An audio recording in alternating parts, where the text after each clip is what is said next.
Yeah, hello guys. Welcome to the channel if you're new to the channel and if you've never seen any of my videos. My name is Dante. Um, I am a full-time reseller entrepreneur. I work for myself. And I like making YouTube videos about my journey. Um, and that's just the simplest way to do it.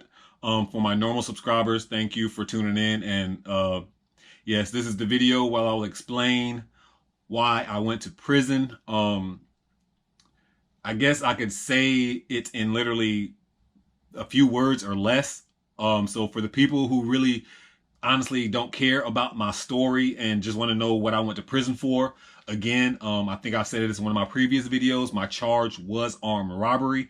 And I went to prison for 9 years, pretty much on the head. Um, I got sentenced to 10 years in prison, 85%. I live in the state of South Carolina, where you do 85%, you do a percentage of your time. My crime was considered a violent crime.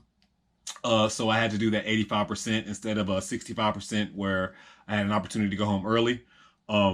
Yeah, so if you want to just tune in real quick to see why why I went to prison. Yeah, my charge was armed robbery. And if you want to tune out now, then that's fine. But I'm going to go in a little bit more detailed of the charges and just like my life story, because I believe you kind of need a little bit of background to see why I got caught up in that situation. And again, I'm not sitting here claiming that I'm completely innocent or anything like that. Again, my charge was armed robbery.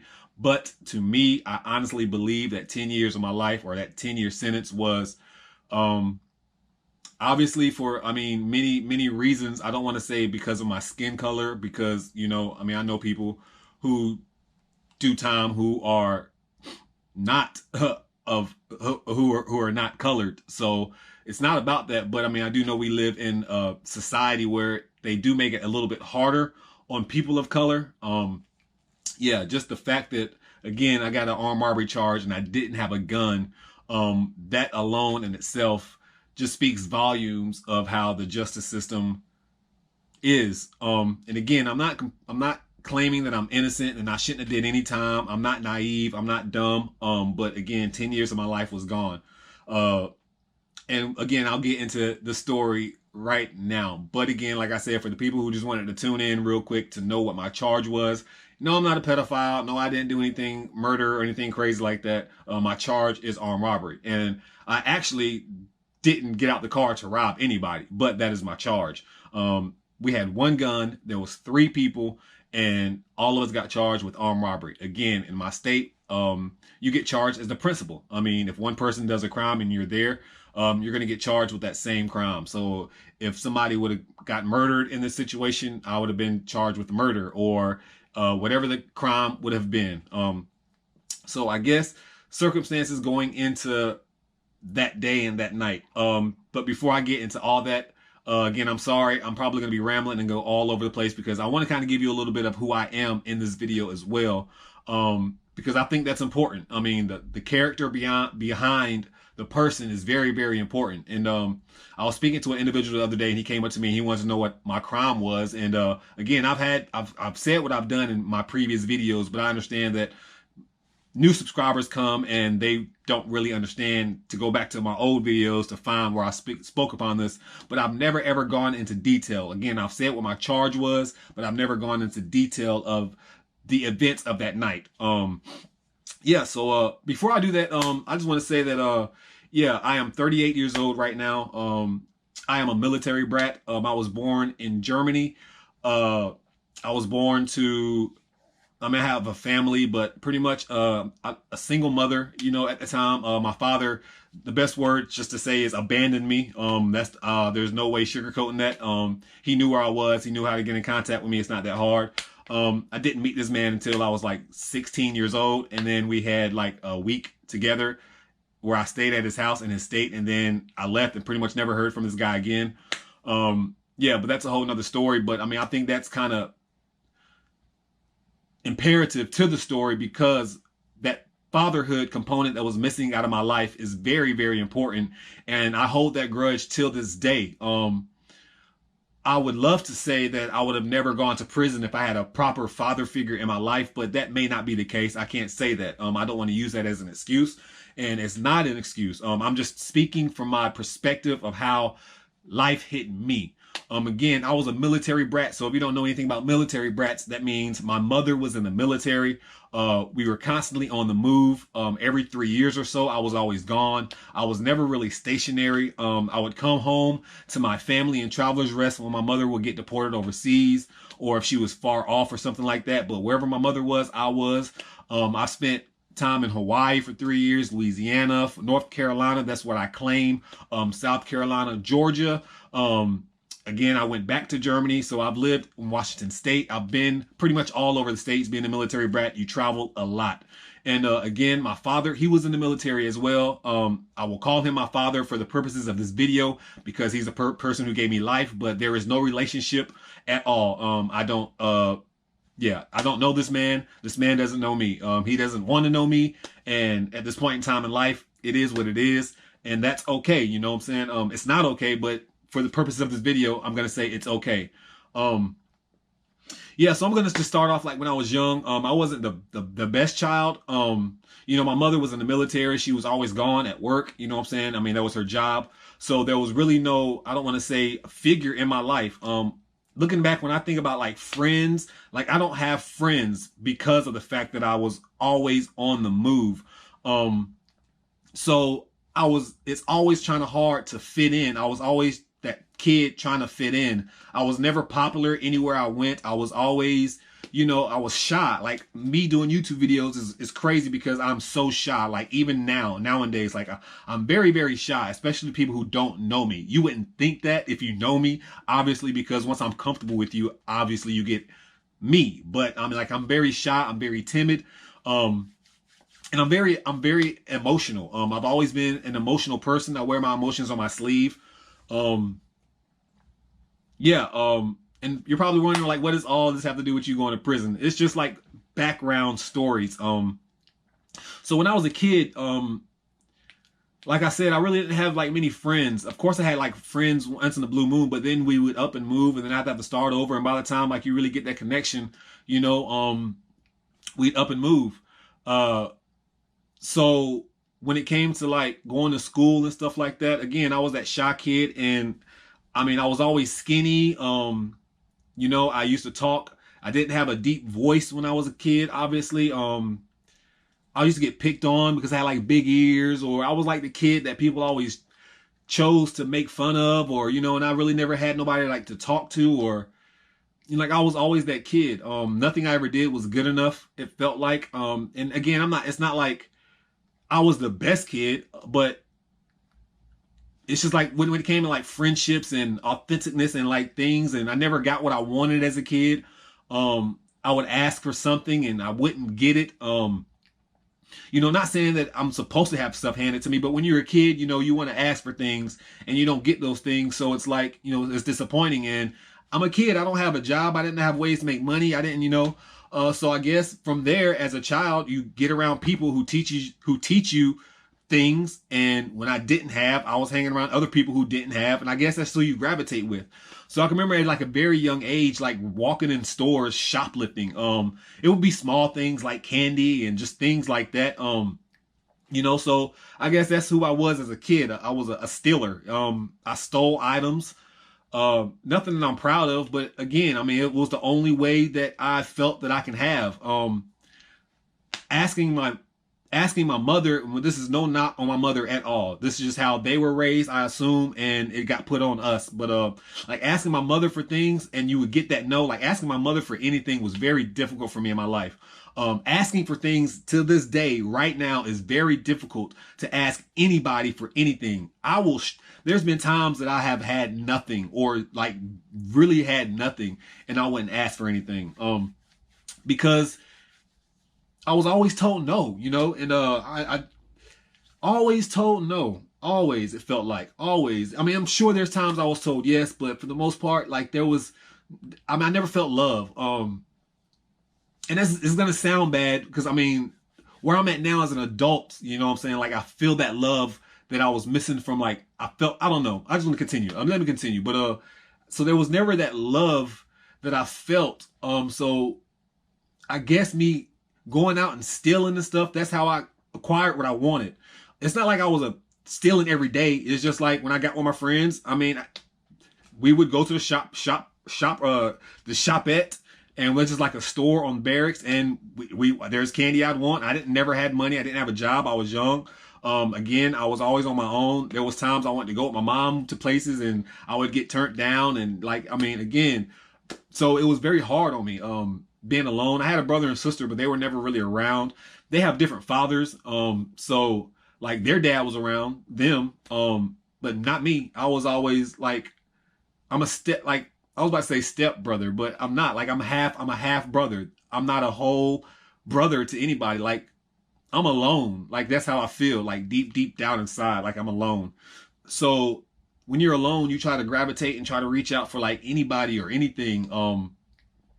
So when I was always on the move, always feeling like I didn't have anything or have any friends, or just, felt like I was never good enough for anybody. Like my father, I was about to cuss, but like my father, you know what I'm saying? Like that's always been in the back of my mind. Like a lot of my friends, their dads was around and not mine. It's like, why was I not good enough to have a father, Yeah, that sucked. So the male figures that was around my life, I mean, there was one guy who tried, I can honestly say, but the other men that I saw, like the men figures in my life, weren't very good examples, to be quite frank and quite honest. Yeah, man. But yeah, so as I was growing up, as like I was saying, like I was always shy, I was always timid. I wasn't the strongest kid. I wasn't popular. I was none of that. I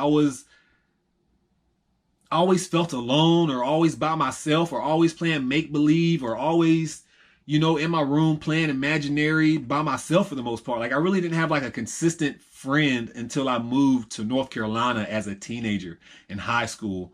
And even then, like he moved. So again, there's never been a point in time where I had a friend for like over 3 years without me being up and moved, or up and gone, or something, or like there was never nobody consistently in my life. Again, like my brother and my sister, they have their own thing going on, and I was the only one always with my mom, it felt like. So, and my mom, she's a woman, you know what I'm saying? She has her own life and work. I mean, pretty much all she did was work. So I would go to school, come home, I'd be home alone, or she'd come home, she'd cook or whatever and go in her room. Like that was our life, Wow, man. And like, I don't know. So I always gravitated to whoever wanted to be friends with me or cool with me. That's who I was going to be friends with. That's the only people who accepted me. Like nobody really ever accepted me. Or that's how I felt. I mean, I don't know if that was really the case, but it's always felt like I'm never accepted. Even nowadays, to be honest, nothing I did was good enough, or nobody wanted to give me attention, and, or maybe, oh, you seek too much attention, or I was lonely, always lonely. So, fast forward to, I've already said like my stealing habits, and I was just bad, I guess, a bad kid. I mean, that's just the best way to put it. I wasn't like a horrible kid. I wasn't doing like horrible stuff, but I would do like dumb stuff a kid would do. Stealing out my mom's purse. I remember stealing from one of her husbands one time. Like she stole something. I mean, I stole like straight out of his wallet. Like $100, went to school and trying to please everybody else, buying snacks and stuff for friends or people who I thought were friends. And, and he came and he whipped my butt, so bad, and I deserved it, but the stuff I did to try to please other people, always. And nobody ever in life wanted to please me. So, yeah, fast forward to moving on to when I'm like a teenager, adult. Like I said, as a kid, I never did really, like I said, stealing. Even maybe I wasn't even really a fighter when I was a kid. I would get into argues or talk back and stuff like that, but probably stealing was probably my worst habit.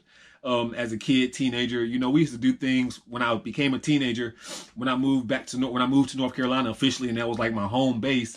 One of my friends from Hawaii happened to move like literally next door. And again, not to knock on anybody, but he was probably the worst influence in my life, to be honest. That's where a lot of my negativity came from. But that was the only like friend I knew. He literally was the person who moved from Hawaii to next door to me in North Carolina. So that's who I hung with. And like from there, like gangs and stuff started to happen, and just things that teenagers think they need to do. I used to smoke cigarettes. I started smoking cigarettes because I wanted to be cool.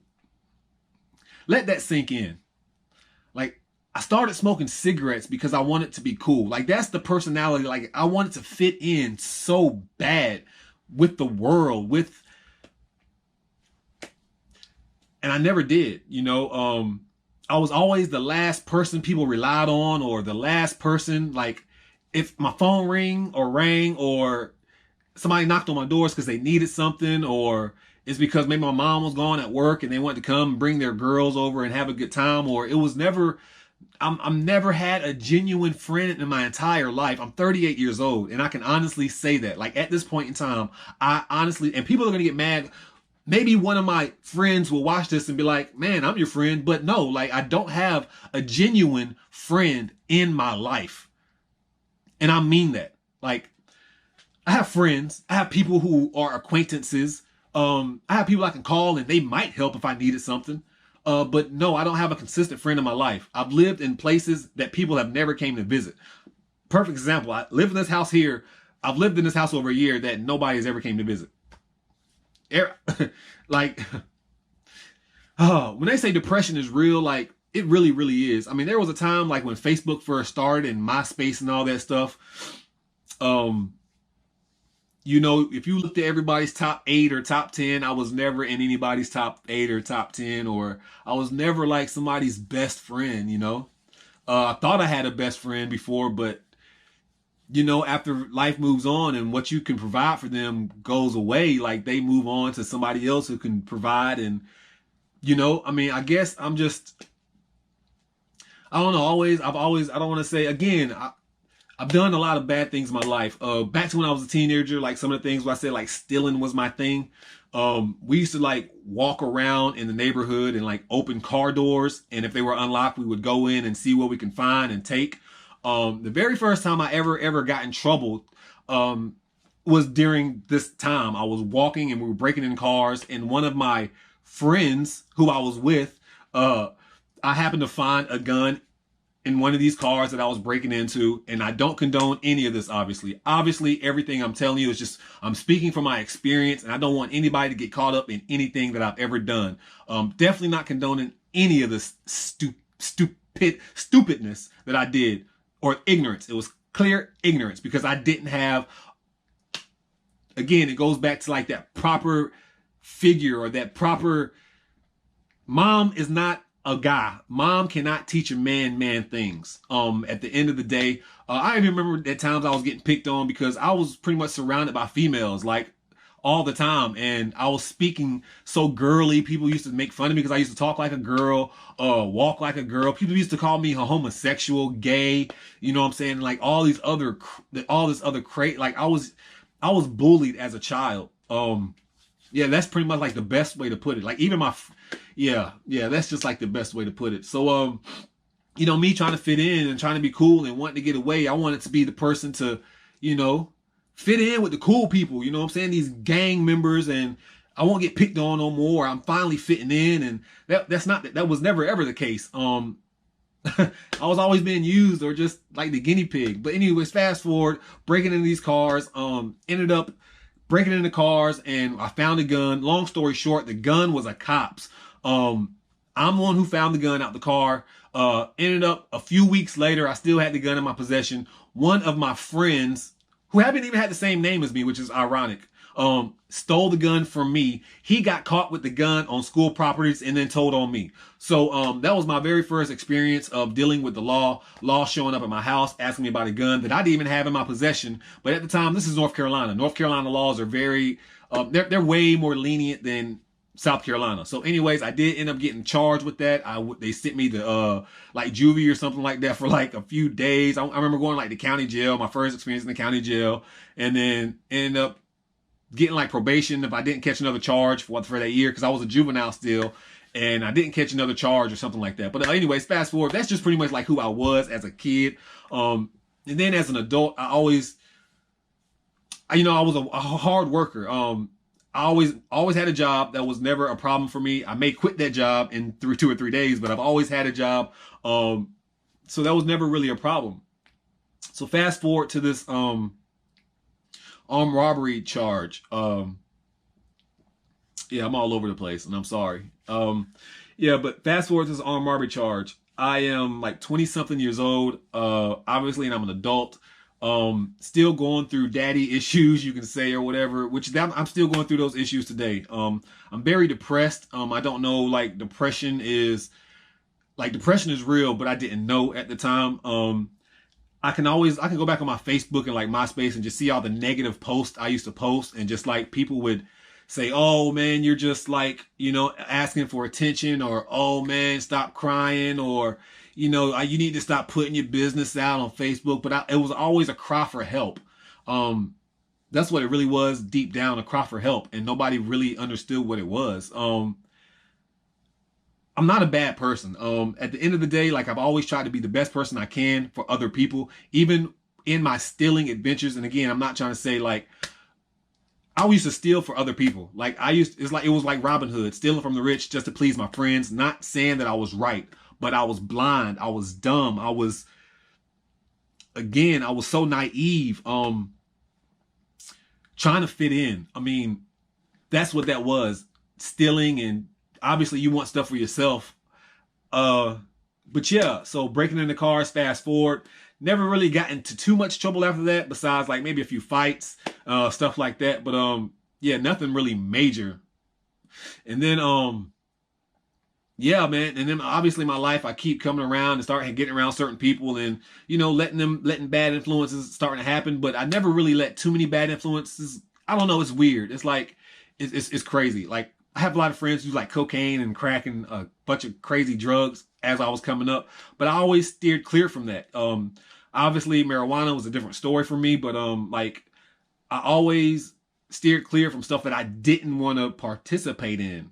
But yeah, that's weird saying that, but yet I participated in like a lot of stupidity with my friends. Like I said, mainly after the stealing, when I became a teenager and like a young adult, it was mainly just like fighting. Me and my friends, we would go meet people at Walmart and just go fight in groups. Like that was our thing, fighting. So I guess the main thing I'm trying to say is like, I'm not an armed robber. Like armed robbery was never part of my repertoire.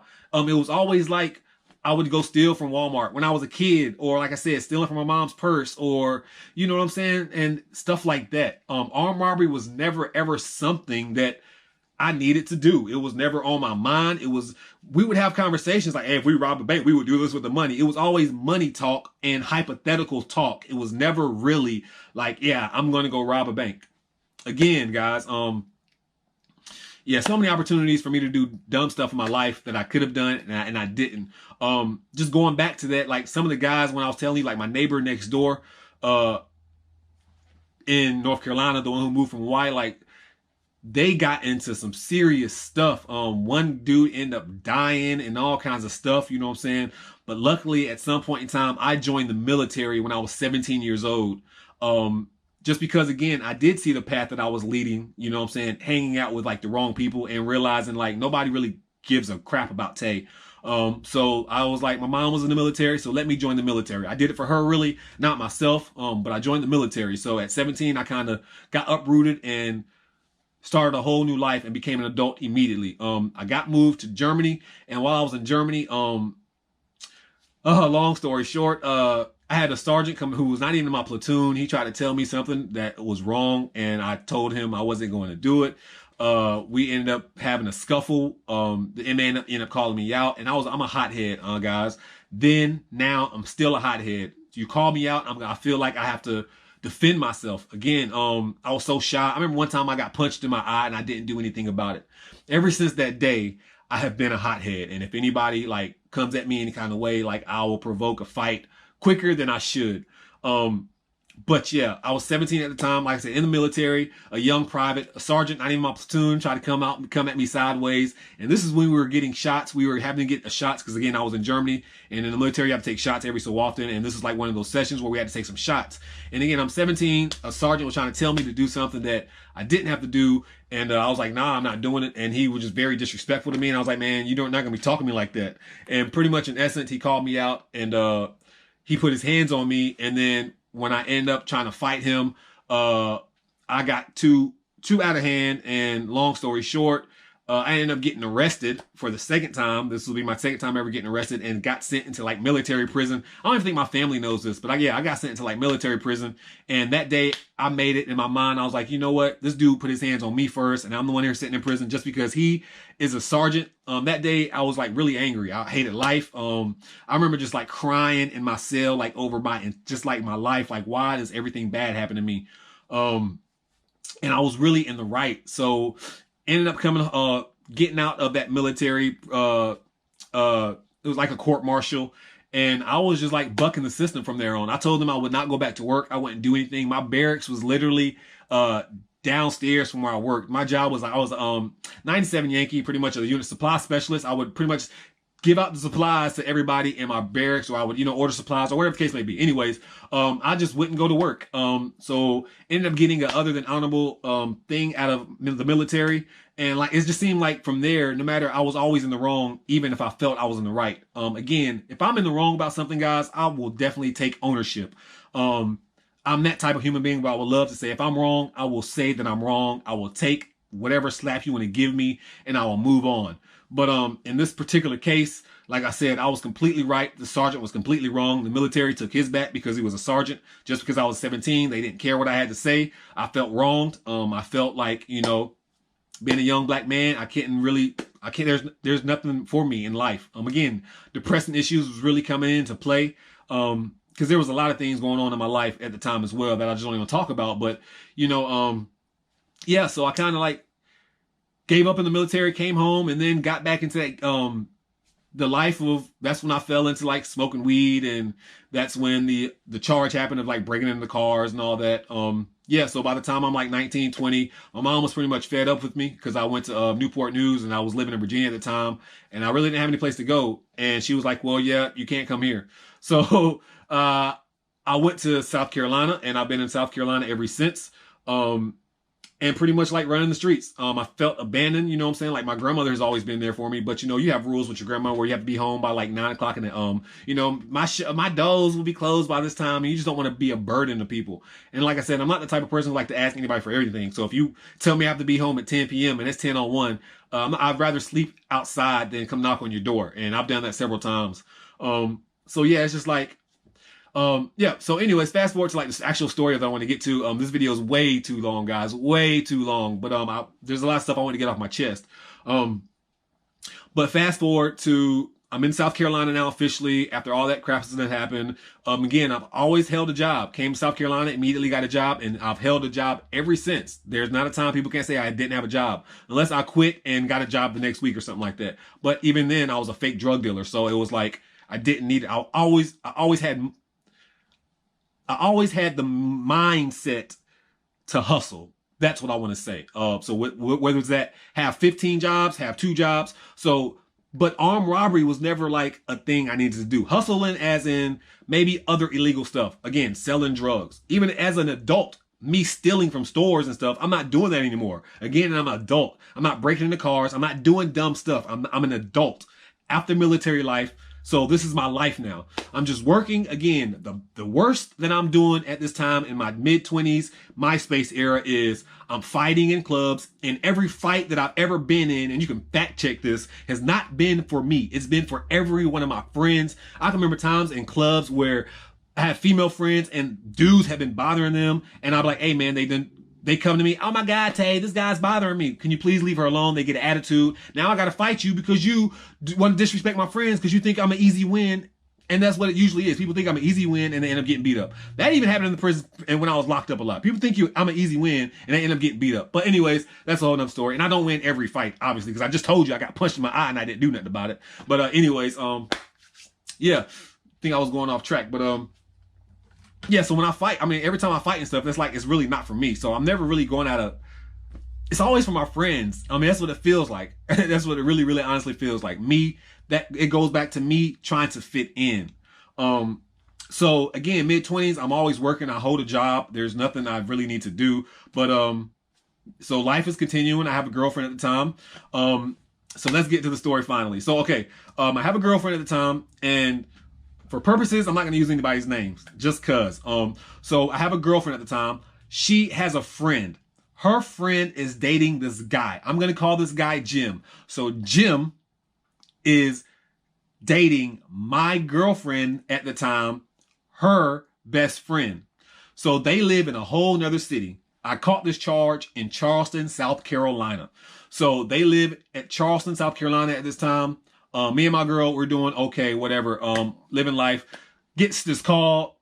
Her best friend was getting abused by this guy, Jim or John or whatever I named this guy. She was getting abused by him physically. One thing about Dante, I don't like when people put their hands on females. Yeah, so we'll just leave that at that. So pretty much my girlfriend, we decided to let Jim's girl come stay with us. And then few weeks passed, and then obviously, like most females do, fact check it if you want to, they got back together. So he was still staying in Charleston, she was staying with us. But they were still talking, and then one weekend he wanted to come up. So when he came up, we all meet for the first time. I don't know this guy from Adam. It's me, him, my one of my other friends at the time, and his girl and my girl. We're all in the apartment. We're all chilling. Sunday. This is on a Sunday. Pretty much we just had a blast for this past weekend. He had been here for like 2 or 3 days because I said he's been here for this past weekend. So he had been there for a few days, and he extended the invitation. He was like, hey, guys, if you ever want to come to Charleston, you should do it.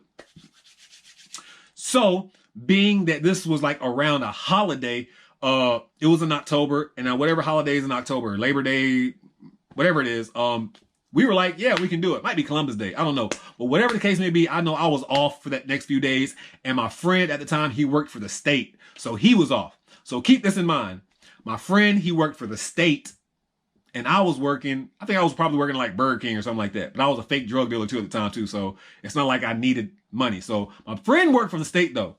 So does anybody who worked for the state feel like they need to rob somebody? So again, a little bit of background. So this guy, he comes, we all go to Charleston, decide to have a blast, blah, blah, blah. We end up going that day. The very next morning, we wake up. I'm not even gonna say his job, but he works very early in the morning where he had to get up like 4 o'clock in the morning. He ended up coming back to his house like around 7 o'clock in the morning, waking us up with a bottle of liquor anyways. We get drunk and I get hammered. Not gonna lie, I get hammered. I was a champ back then. I can handle my liquor. So I was the only one really like hammered at this time because, like I said, it's like 10 o'clock in the morning. We decided to go riding around downtown, and very quick story. As I remember, we were riding downtown, and when I get out of town in different elements, I'm completely loose. Like the shyness goes away because I'm not in my city. I can make a fool of myself. So we're riding around. I'm hanging out the window, just being dumb. You know what I'm saying? Trying to have a good time. Again, I would love to say I have a good heart. Like I would love to say, like, my heart is so pure. Even though I make mistakes in my life, my heart is as pure as they come. I try to do my best to be as generous I can to other people. And I just try to treat people with human decency. I really, really try. I fail at times. I get attitudes. Like I said, I'm a hothead. I go through my moods and moments, but I try to treat people good. Anyways, I'm sorry. So fast forward to what had happened was, so we were riding around downtown. I told you I was sloppy drunk, so I wasn't driving. I'm hanging out the window, hollering at everybody I see. I have a girlfriend at the time, but I'm still hanging out the window, hollering at everybody I see. Hey, what's going on, girl? How you doing? Where the party at? Hey, yo, what's up, bro? Where the party at? Literally asking everybody, like, where's the party at for us to have something to do later on that night? Because we wanted to turn up. We ran into these guys, and then they were like, what the F are you talking about? And they're blah, blah, blah, blah, blah. And they just start getting really an attitude. And again, I told you earlier, like, I'm a hothead.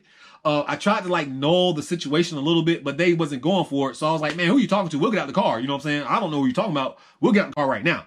So we ended up parking, getting out the car, and walking around the corner. And it was like a movie scene, guys. When I say this dude was like, all right, then what's up? And then he like whistled or something. Maybe he didn't whistle or he gestured or he did something crazy when like a bunch of people came out around the corner and it was like, yeah, we don't want this kind of smoke. Yeah, I'm not dumb. Like I said, I can fight a little bit, but I'm not about to fight 20 on 3. It's just not about to happen because it was 3 of us, 20 of them. So we're like, oh, okay. So we get back in the car and we're riding. So now like I'm drunk. They've been drinking a little bit and we're just riding around and heated moment. Like we're mad. You know what I'm saying? Oh, so they was going to jump us and stuff. We're still talking about what's going on. And then the guy that I'm with, Jim, again, so me and my friend went down there with Jim. So Jim is pissed. Like he's pissed too. And Jim is talking about how he has a gun at the house and we can go back down here and just have ourselves some protection or whatever the case may be. So we end up leaving Charleston, going back to his house, which was kind of far, and getting the firearm and getting back in the car. And just, again, at that time, like in our minds, I guess it was like for protection, but yeah, we ended up, getting the gun. So we end up riding around. And by this time, it's like 2 o'clock in the afternoon. I haven't had anything else to drink since like 11 o'clock in the morning because I was already at the verge where I had a lot to drink. So I'm really trying to sober up to kind of keep up with the boys. So as I'm sobering up, it's like 4, 5, 6 o'clock now. I'm literally driving the car. So that lets you know that, well, it might not let you know, but I don't drive if I can't drive. I don't drive drunk, put it that way. So it's like 6, 7 o'clock. Maybe I might have been like buzzing, maybe, but I wasn't drunk like at all. So at this point in time, like I'm sobering up and they are like getting drunker as the day goes on. Cause that's why I'm driving now, because the guy that we're with, John, he's drunk to the point where like, yeah, he's definitely not driving. I'm taking over. So anyways, so while John is, I'm driving or whatever, and we're still talking about the events that happened earlier in the day. We're heated. Yeah, man, if we had the gun on us, this is what we would have did. We could have defended ourselves and blah, blah, blah, blah. And that conversation turned into some other crazy conversation, guys. I'm not going to blame myself. I'm not going to blame John. I'm not going to blame my other co-defendant, but we start talking about craziness. Around that time in Charleston, some people had robbed this armored vehicle. So that was like a big topic that was going on. And we got on that topic and started talking about like, if that was us, what we would do with the money. Like the money, guys, we were talking about money. And then push comes to shove. John was really serious about, well, we could rob somebody right now. And we were like, yeah, we can. Yeah, we should. But keep in mind, like, it was just, in my mind, it's just like we're talking. I don't know, again, I'm going to say this, but people are like, I've never had a conversation like this. A lot of people have like make-believe conversations a lot. To me, that's what it was. Again, it comes to the place like we're out of town. I don't have my car. We're in John's car at this moment. So it's not like I have a getaway per se. I didn't even have a car at the time, I don't think. So I didn't drive my car, period. I'm just riding. I'm just riding. If that's the best way to say it. Although I'm driving, I'm riding because it's not my car. So anyways, that day we ended up, conversation got a little bit heated, start robbing people, blah, blah, blah. So we were supposed to hype ourselves up to rob somebody. Push comes to shove. We ended up walking around downtown for like hours at this point now. Like I said, it was like 6 o'clock when we were having this conversation. It's like around 11 o'clock, 9 o'clock now. And to make this I wish I could like take screenshots of my old conversations, but I remember texting my girlfriend at the time, me and like, I was about to say his name, but me and my friend, not John, but me and the guy who I came to down to Charleston with, we were talking, man. We were like, man, this guy's crazy, man. Yeah, we're going home. What we're going to do is we're just going to go back to Charleston, or we're going to go back to, because we were on Charleston. He lived on like Mount Pleasant, which is like an island right next to Charleston. But anyways, we were like, we're going to just go back to Mount Pleasant and get in my homeboy's car and go back to Greenville. Like that was the plan. We were going to go back to his apartment, get in our car and just go back home. So I texted my girl at the time. I was like, hey babe, when you see me in the morning, I said, when you wake up, you will see me in the morning. Because this guy's crazy. He's talking crazy. And that was my last text message that I ever sent. About 20 minutes later than that, I'm literally driving his car. And I'm like, hey, man, so how do we get back to your house? He's still talking. He's still like on the robbery tip, if that makes sense, kind of, sort of. But it's crazy. Keep in mind, I don't know how, but I think I done took the gun at this point in time. I have the gun on me. Trust me, the gun, that's where it was safest at that point in time. But yeah, I had the gun on me. So like I'm driving. Again, we're having conversations about doing crazy stuff, but we're good because I got the gun on me. You know what I'm saying? I know my homeboy, we really ain't gonna do nothing crazy. We're just kind of like entertaining this guy that we're with. So we're riding around downtown, lost. I'm asking this guy how to get back to his house. Literally won't tell me how to get back to his house. I didn't know where I was, but there was an area that looked like it was the way that we came, but it was like we came through the hood, but he didn't want to go back through the hood to get out, if that made any sense. So we were riding around for like 20 or 30 minutes just being stupid. So I had made my decision that we were just gonna stop and ask for directions. So John was like, yeah, well, we can rob whoever we ask and stop. And I had, again, keep in mind, I had the gun. So I was like, yeah, okay, yeah, whatever. So we stopped. I literally stopped and I asked this dude, I was like, hey man, how do we get back to the highway? This man asked me he gave me directions and left. Like he gave me directions, was walking around the car. I had the gun on me. And when I took the gun, because the gun was like in my lap area. So I don't know how to explain this. You know how when you're like ready to get comfortable to get on your ride or anything, it's time to like get organized and get situated. So I took the gun, you know what I'm saying? And I put the gun in the thing beside me, the headrest. And John ended up just snatching the gun and getting out the car and robbing the guy. So yeah, that's pretty much our life story. And then when he jumped out the car, my homeboy in the back seat, I literally turned around and told him, I said, hey man, get out the car and make sure he doesn't do anything crazy. So he gets out the car and they get out the car, whatever, and then they get back in the car and John's so happy. And my other friend, he's just like, man, yeah, we need to go. It's time to go. So that was like our armed robbery charge in essence. In a nutshell, ended up pulling up to a stop sign and yeah, things just got out of hand from there. Obviously I'm more of a thinker. So let's just say when they did get in the car and I started asking questions like, yo, what was going on? Yeah, guys. So again, I'm not completely innocent, you know, because I was part of those conversations. I do feel bad for like my other cohort because again, he's definitely not an armed robber either. And he got the same armed robbery charge. And I feel like he got it because I told him to get out the car to make sure the other dude wasn't going to kill the guy. Like, I think that's where my concern was that night, like safety. Again, it's crazy, man. Like that's my charge. I mean, in essence, that's the charge that we had. And I feel horrible, you know what I'm saying, about the circumstances. Cause I know like if me and my homeboy was in Greenville just chilling, like that would have never happened.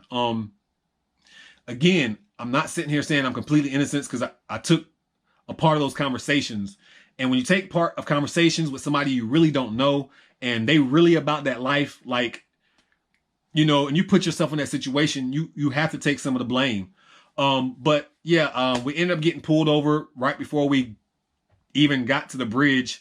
And we went to jail right then and there. And I never saw daylight for like 3 or 4 more months. And then John was telling the people that it was all my idea. It was hard for me to even bond out of jail because John was telling everybody that was my idea. I was the mastermind and everything like that. So, you know, that's pretty much how our incident happened. And we went to jail. Like all of us went to jail that night. Me and my other homeboy thought we were just going to bond out that night for some reason.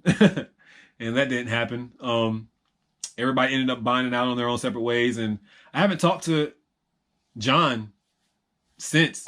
When I was actually sentenced to 10 years in prison, I ran into him, but I didn't even know who he was.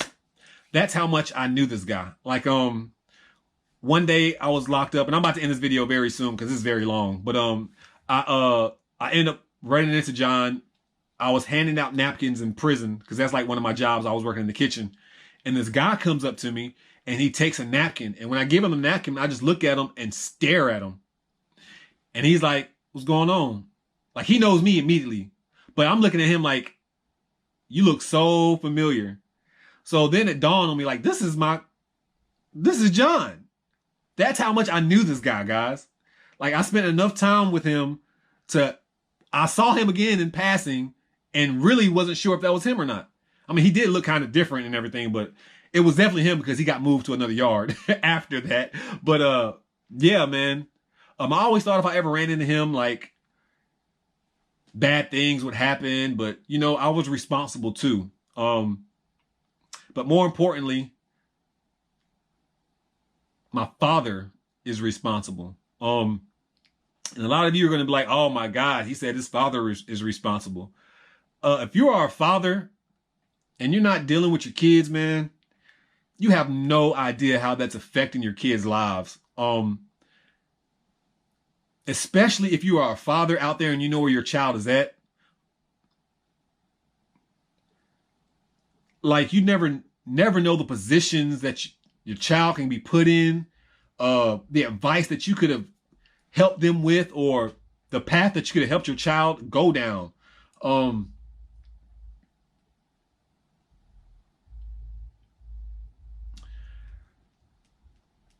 I don't know if this video is going to make sense. It is so freaking long. I had to hold back like so many emotions. Again, I know I wasn't completely 100% innocent in this armed robbery, but the fact that the state gave me an armed robbery charge instead of like an accessory after the fact or before the fact or any other charge that I could have got. There's people who've done worse than me and came home before me. I've never been good enough. So I think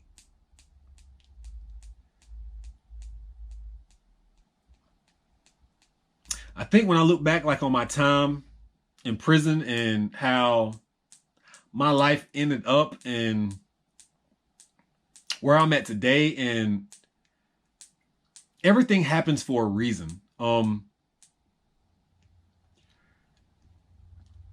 know,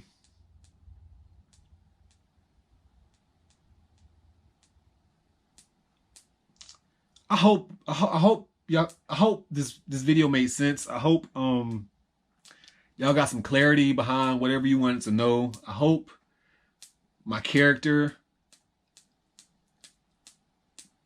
comes across in this video. Like, again, I know I'm not the best human being in the world, but I promise you I try to be.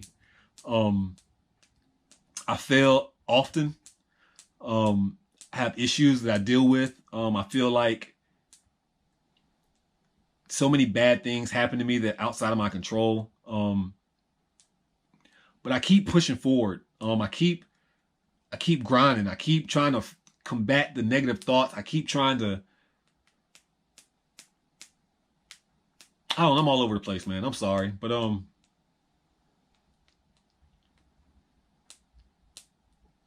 yeah, yeah, I don't even know if you should like this video. So I'm just gonna say Tay's out. Yeah.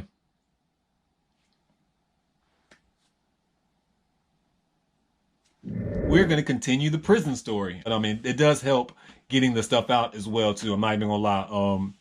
Talking to the camera kind of gives me a little bit of relief, like I'm kind of talking to a therapist, or maybe I'm just getting it out. Yeah, but okay, without further ado, let's go ahead and talk about some of the obstacles, what prison life was like, and everything of that nature. So, oh wow, what was prison like? Man, horrible. That's just like the best way to put it. Prison life was horrible, guys. I just think about, I'm gonna just go through a few years. Like the first few years, I'm actually gonna start when I was like actually in prison, when I left county jail, and I'm actually like in prison now, guys. I just remember like the very first experience walking on the yard. It was so unreal, with my bag over my shoulder and just like my mattress in my hand, dragging it on the yard. Going to like one of the worst yards in our state at the time, and ended up being like in one of the worst dorms. It was just crazy. The scene that I had in my mind versus to what it was like almost identical. Like the stuff you see in the movies, that's how it kind of was. Like walking in prison the first time, I remember seeing like my dorm in prison, obviously, but in my dorm walking where they were about to my living quarters. Uh, there's this big black dude. His name was Prince, just like muscled against the wall, like big dude. And I just remember that image. And I was like, wow, this is where I'm at now. Me about 145 pounds, soaking wet at the time, maybe. Yeah, and I was like, yeah, this is about to be my life. So the obstacle there was like, especially being again, I wasn't the most popular person or anything like that. So even my first few months in prison was the same thing. I wasn't a popular person. People didn't gravitate towards me. I was pretty much a loner, kind of, sort of. Only thing that really broke me out of my shell was sports. I'm a big Tar Heel fan, so when I'd be sitting on the rock by myself and watching TV, the Tar Heels would be on. If they're playing like Kentucky or somebody like that, it's natural for me to talk junk, especially when it comes to like my Tar Heels, rooting for them. And, you get around a bunch of males and, you start talking junk. And that's how I guess I kind of broke out of my shell. Not to mention, of course, you have to get into a few fights. I got challenged a few times back there, and I had to handle myself. Yeah, a few times. People thought they can just do what they wanted to do with me. So once you build enough respect after like months of being in there, everything was okay. I mean, but of course I had my little problems where people were stealing from me in the beginning. I remember getting to a fight, and then somebody stole my radio after the fight.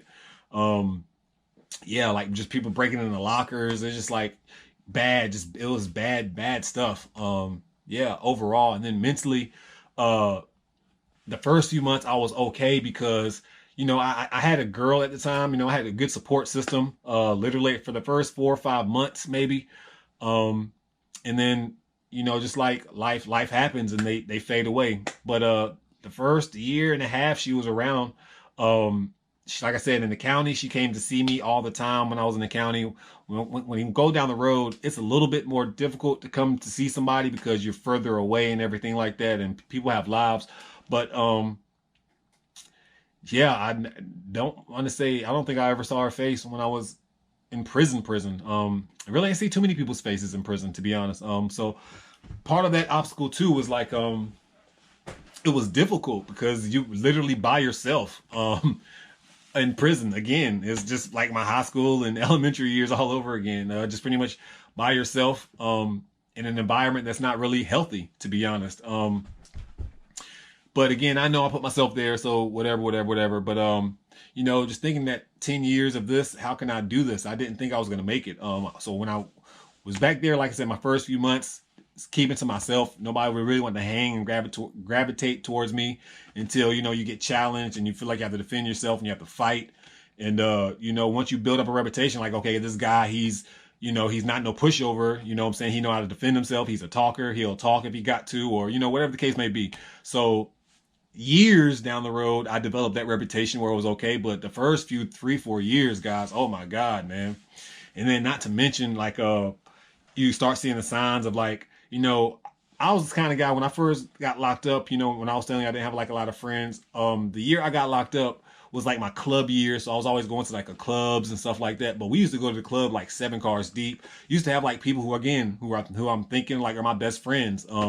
But I haven't developed enough years into these people for them to really truly care about me in retrospect, because I've just really moved to South Carolina. And once I got locked up, I guess these people are like, well, who cares? But once I got locked up, it's like, you get a few letters for some people and then they just slowly fade away. And, my grandmother died my first year, like approaching my first year while I was locked up. So that was really, really hard. That was really difficult. Especially like being by yourself. Visits, no, really didn't get visits, phone calls. Like I said, the only person I was really calling was like my mother, my aunt at one point in time, and then like my girl while she was there. But after the first year, yeah, she was gone. And then it was just like literally stuck by yourself. And I understand nobody should expect anybody to wait 10 years for them. And even in the beginning, when I was in the county the whole time, you should go. This is a long time. There's no way you're going to make it. Oh, but I'm going to make it. I'll be there the entire time. And she lasted a year. I mean, she lasted a lot longer than I thought. But yeah, but there was like really nobody to lean on. And then at this time, like my mom, she's military, so she was like working overseas. So I would see her when she come in town like every year, once a year. So she was like pretty much my only support, financially, and the person to come to see me. My family doesn't write, so it wasn't like she wrote a bunch of letters or anything like that, which I understand. But yeah, the support just really wasn't there from friends. I had one friend who claims to be my best friend to come and visit me one time while I was locked up, which I'm very grateful for, you know. But that's what I was worth to him one time to come seeing out of 9 years. Um, you know, and I don't know, it's just like a lot of little things like that. So my time was hard just for those reasons. You know, again, it goes back to you sit back and you look back and you see everybody getting visits, their names getting called, mail call, their names getting called, pictures they're getting, all these other things. And then me really don't have much. So you just start gravitating to whatever you can get. You know, you got to make it how you can. They have canteen on certain days. Things were fairly expensive back there. We don't have jobs. I was never in a position where they put me in a position to make a job. I mean, to make money in prison. There was really no rehabilitation process for us to really get back into society that was properly, in my opinion. So I was pretty much going to work in this kitchen for free and coming back to my dorm, you know, and doing what I had to do to survive. Luckily, I was working in the kitchen where I was getting items out the kitchen, making sandwiches, bringing them back to the dorms. So that was like how I survived for the longest time. Now that I'm looking back on it, like I'm grateful for, but yeah, prison was not a place for people to progress. Prison wasn't built for people to come in and think that the prison system is going to help you get better. So you really had to kind of try to figure that out on your own. So like I said, my first few years there, after I broke out of my shell, like the year, I got transferred from that bad yard into like a level 1 yard. I was on a level 1 yard where it's much more lenient. It's open. We can go out on the rec yard more. We can like just have a little bit more freedom. So after like a year in, they sent me to that yard immediately. And on that yard, it was pretty much, I'm not gonna say a cakewalk because prison sucks, you know what I'm saying? But once you have to adapt to the situation, it is what it is. So it's like, you know, you get used to it, and then prison, it just becomes very boring. Think about it now in life, like life is boring sometimes, but that's how prison was, but you just don't have control of your life. They tell you when to go eat, tell you when to sleep, tell you when to use the bathroom sometimes. It's bad. You got to stand up and get counted every so often. It's like every few hours you're disrupted. You don't have any privacy. You're using the bathroom with other people, like, you know, open showers in certain situations, open, like, it's horrible. Like your privacy is gone. The person that you are is gone. You're a nobody, you know what I'm saying? That's how pretty much you're looked at. And that's how pretty much I felt, you know what I'm saying? I'm a nobody. People on the street pretty much didn't give a crap about me. People, the system didn't give a crap about me. You know, life doesn't give a crap about me. God doesn't give a crap about me. That was life I was living. So the third year, just like right around when Obama's getting elected. So I was kind of like doing whatever I wanted to do. Selling cigarettes behind, you know what I'm saying? Smoking cigarettes, selling cigarettes, just doing craziness. Not even craziness, but that was literally it. That was my craziness. Smoking cigarettes. You're not supposed to smoke cigarettes, so I say that's my craziness. But I was smoking cigarettes. I had a friend back there who's really good, man. I'll never forget his name, man. J Mac. He was this big white boy, you know what I'm saying? Not a fighter or anything like that. He was just like a big white boy. And he used to get cigarettes. His family used to come see him all the time. And he pretty much, I ain't gonna say took me under his wing because that's gonna sound bad, but he just looked out for me. You know what I'm saying? Sometimes if I didn't have anything, he would look out. There would be times when he'd have cigarettes and he'd break me off, you know what I'm saying? And start selling cigarettes or whatever the case may be. But, you know, J-Mac looked out. But that's when I was just really starting to feel myself in prison. Not feel myself as in feeling myself, but feeling like my bearings in prison, like a year and a half in. Again, I got transferred to another yard by this time. And again, it's starting over. Like, again, I moved from place to place to place. So I moved to another yard. The shyness starts again. So now I got to start all over. People don't know me at this yard. So everything that I just accomplished in my last yard, the reputation that I built, I got to build all over again. But I don't really have to think about it at this yard because it's a level 1 yard. So ended up messing around, getting caught with a cell phone at this yard, and getting transferred back to another level 2 yard, which luckily wasn't level 3 yard, but it was a level 2 yard, which is a little bit worse, which is pretty much like a level 3 yard. Same restrictions. You can only go out certain times of day, and but yeah, that was pretty much my life, like prison life. There was no opportunity for getting better until one day I met this guy. I ran into a guy, and I'm sorry, I realize it's sad that I can't remember his name. I feel bad that I can't remember his name, but he taught me about the stock market. One day he was like, "Yeah, there's really nothing going on in prison. There's nothing for us, so I'm gonna teach you some stuff." I'm like, man, who cares about the stock market? But once you, if there's something I'm into, something I want to learn, I get into it. I like go in head first. So he started teaching me about the stock market, teaching me about the Dow and the Dow Jones and the S&P 500 and just like different markets and what it meant when you buy low and sell high and trending prices and how the market always fluctuates every certain, like he just started teaching me about the market and started giving me books, and that's when I started heard about Robert Kiyosaki and just opened my mind to a whole new world. He was a person who broke down for me that I was working for literally $10 an hour on the streets. And this is back then. I thought I had a good job. I was making like $11 and some change. But I was having these jobs, and he was just breaking it down for me like, man, you have a skill in you that can get up to $20 an hour for whatever the case may be. And he was just breaking down life. And he even broke down like little businesses, from like car washes to lawn care services or whatever the case may be, and just broke it down how the owner is making a lot of money. And if you own your own business, then you can make that money and really put it in your own hours. And when you break it down, like you can make 20 something dollars an hour. So once I really learned that, my mind was kind of hooked. So we have a library in prison that I always utilized. I was always ordering books. I was always just getting all kinds of randomness. And I think I have some books.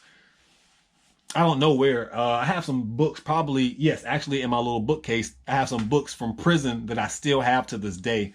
Little books like How to Earn Extra Cash, Simple Ways How to Make Money, even the Robert Kiyosaki Rich Dad Poor Dad book, just different financial freedom books. Just that's when I started wanting to get like my business license. So I was getting like LLC books. I was learning about LLCs, different sole proprietorship. Like I was learning all these different things like on my own. And how I would learn would just literally be the library, or I'd have somebody order something for me, or JMac, I'd have him order something for me and I'd pay him in canteen or whatever the case may be.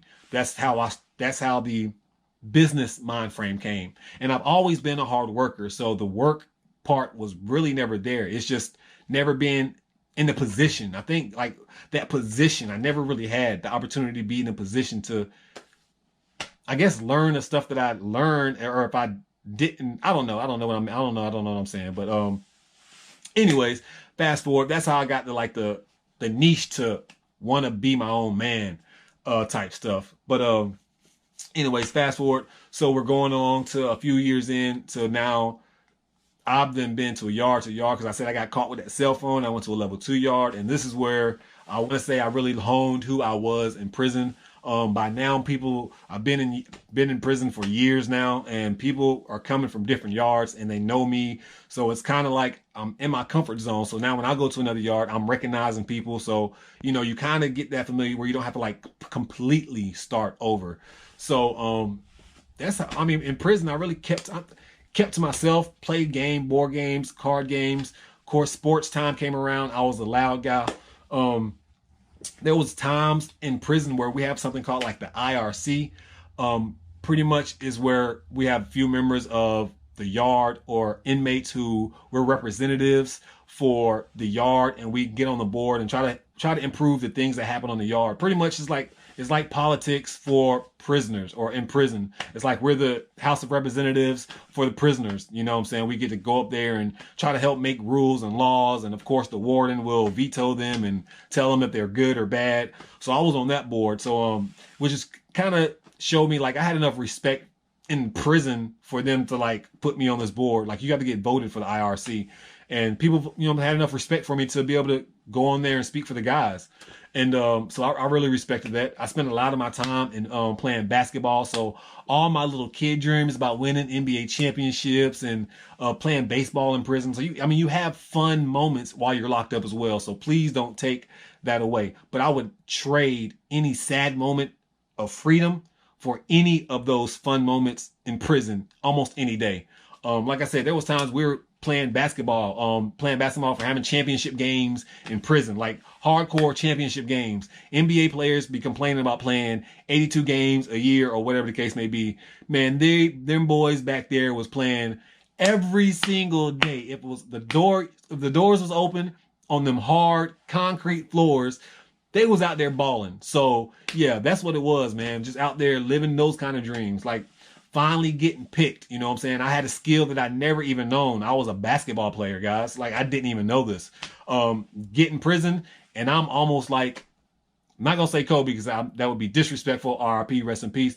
But I like Trevor Ariza. I had a defense like out this world, and I'd come in the clutch every once in a while. So once I honed my game in prison, I was on a championship team. Like that's nothing nobody would ever gloat about, but that's something like I'm proud of. Like, what I'm saying? I got selected in prison, the stuff like through my childhood, through high school, like people rocked with me when I was locked up. People didn't rock with me when I was home. But I guess when you're locked up, you build camaraderie with certain people or whatever the case may be. But yeah, that's gonna sound crazy. But yeah, I had fun in those days.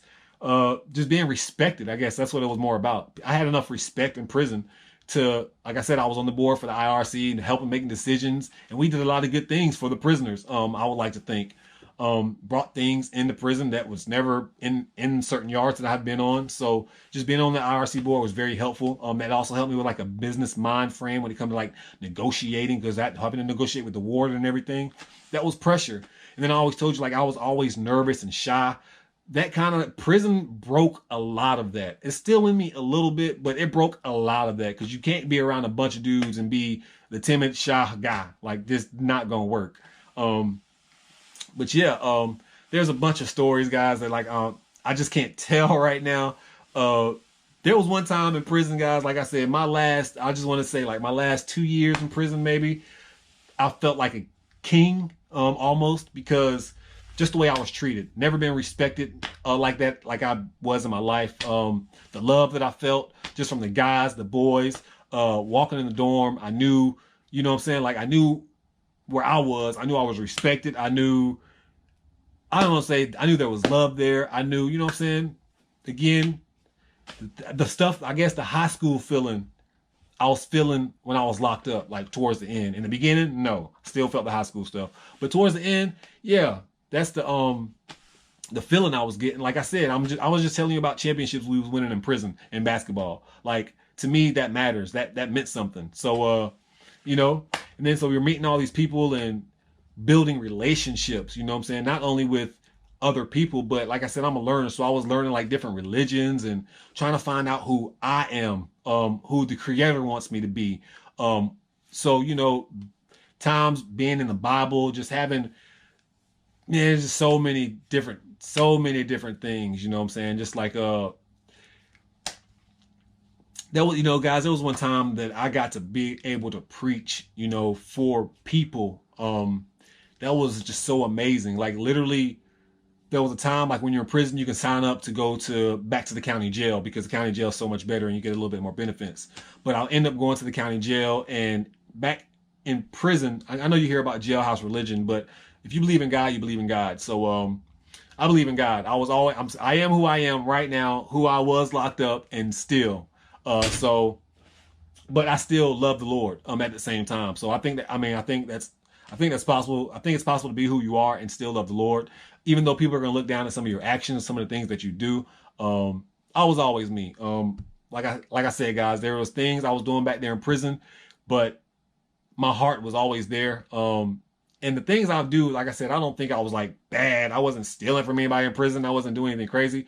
But the things that the Lord would look down upon, even things out here, 420 friendly, no, that's putting stuff in our bodies that we're not supposed to do. getting tattoos and stuff like that we're not supposed to do, but those are things that I was doing in prison that we're not supposed to do. So those are things I'm talking about.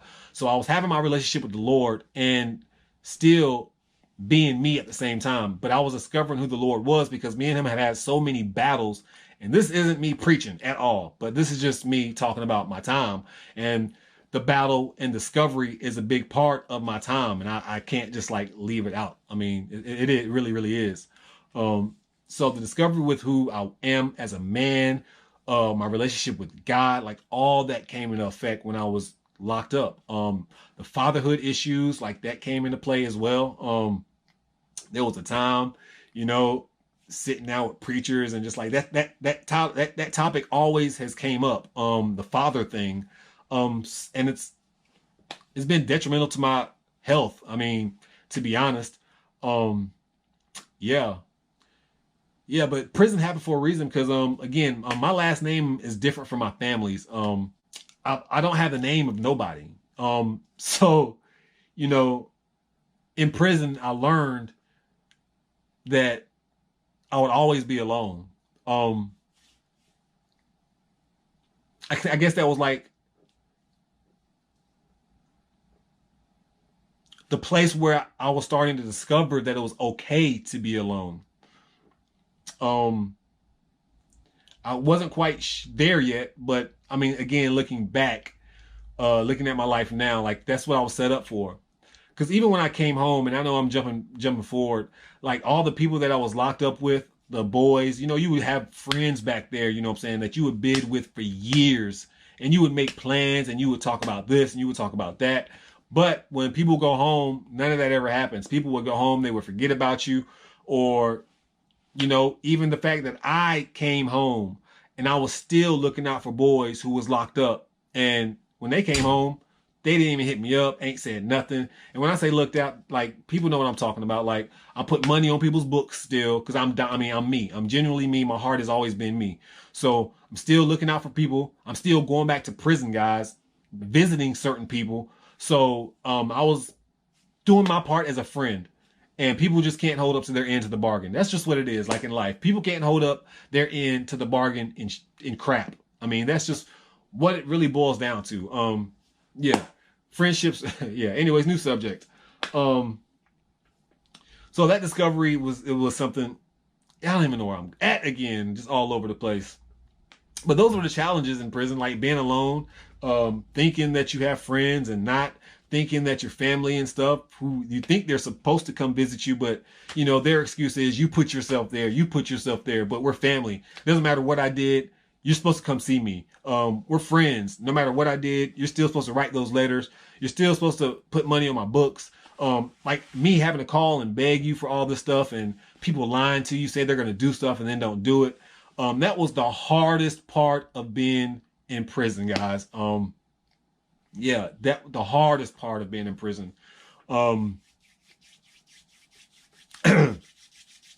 So that was the question, wasn't it? The challenges of prison. That was probably the toughest challenges. Having to rely on people on the outside for anything. Again, if I wanted money or if I wanted a snack, you had to rely on somebody on the outside. Even dealing with like cell phones back in the day, I had cell phones in prison that you're not supposed to have.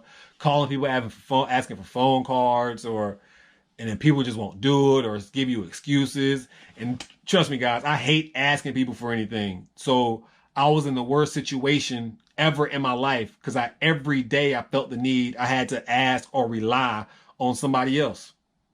Imagine that. Always having to rely or ask or depend on somebody or hoping somebody comes through or hoping you get that letter or hoping you get that visit that's never going to come, or the people that say or the people who say they're going to be there for you that's never there. Like that gets so old. It's not even funny, man. Like so many nights and so many. Oh man, guys. I used to keep like all my letters and everything from everybody who used to even write me or anything like that. And just like all the lies, you know what I'm saying? Like I did 9 years in prison. One friend came to see me and maybe 3 family members.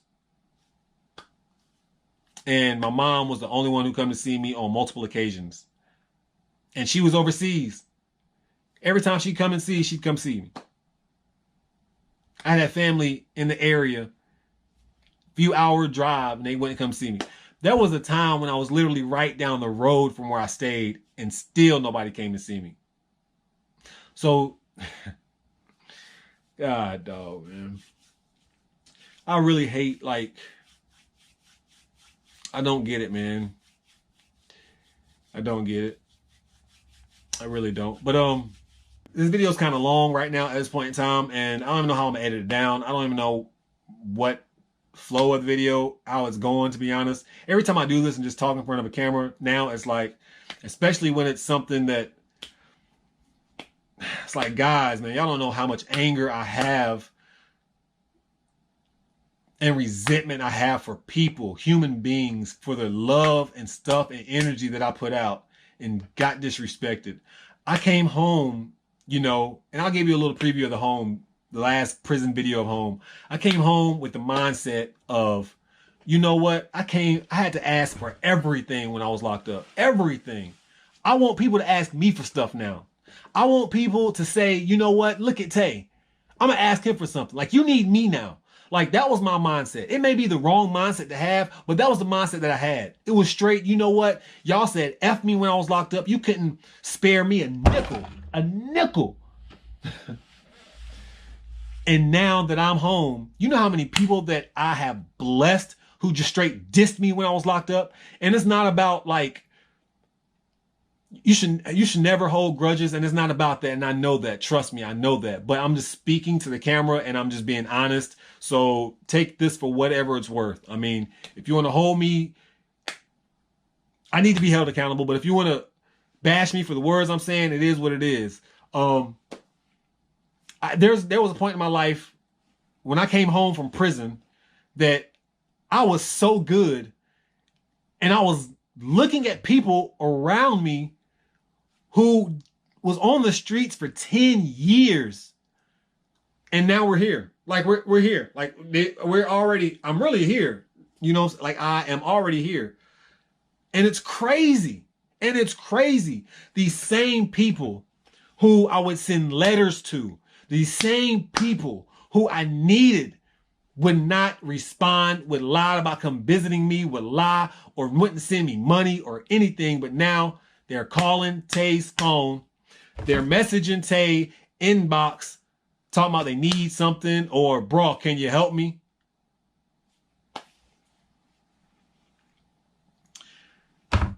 That's the story of my life, man. But, God, man, how do we get here? How do we get here? How do we get here? How do we get here? So this video is already a little bit too long, like I said, and I don't know exactly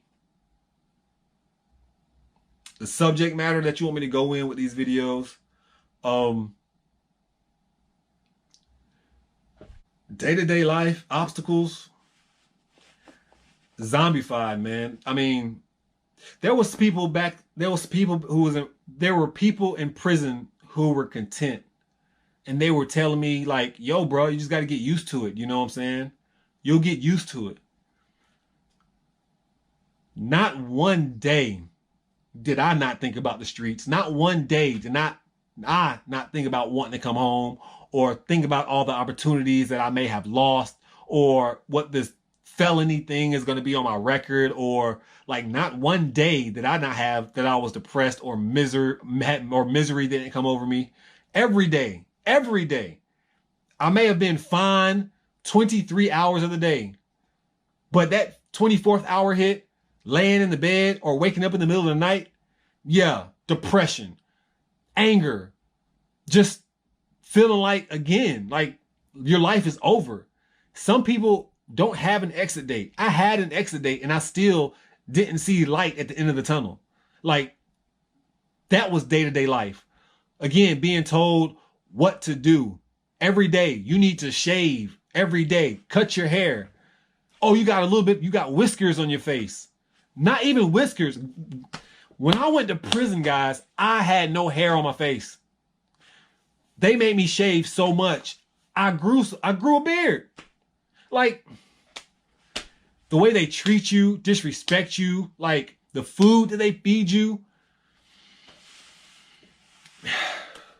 Man, the obstacles, like I said, and I understand, like, a lot of us, we put ourselves there. A lot of us put ourselves there. A lot of us deserves to go to prison, but the people that they have working there don't care about you.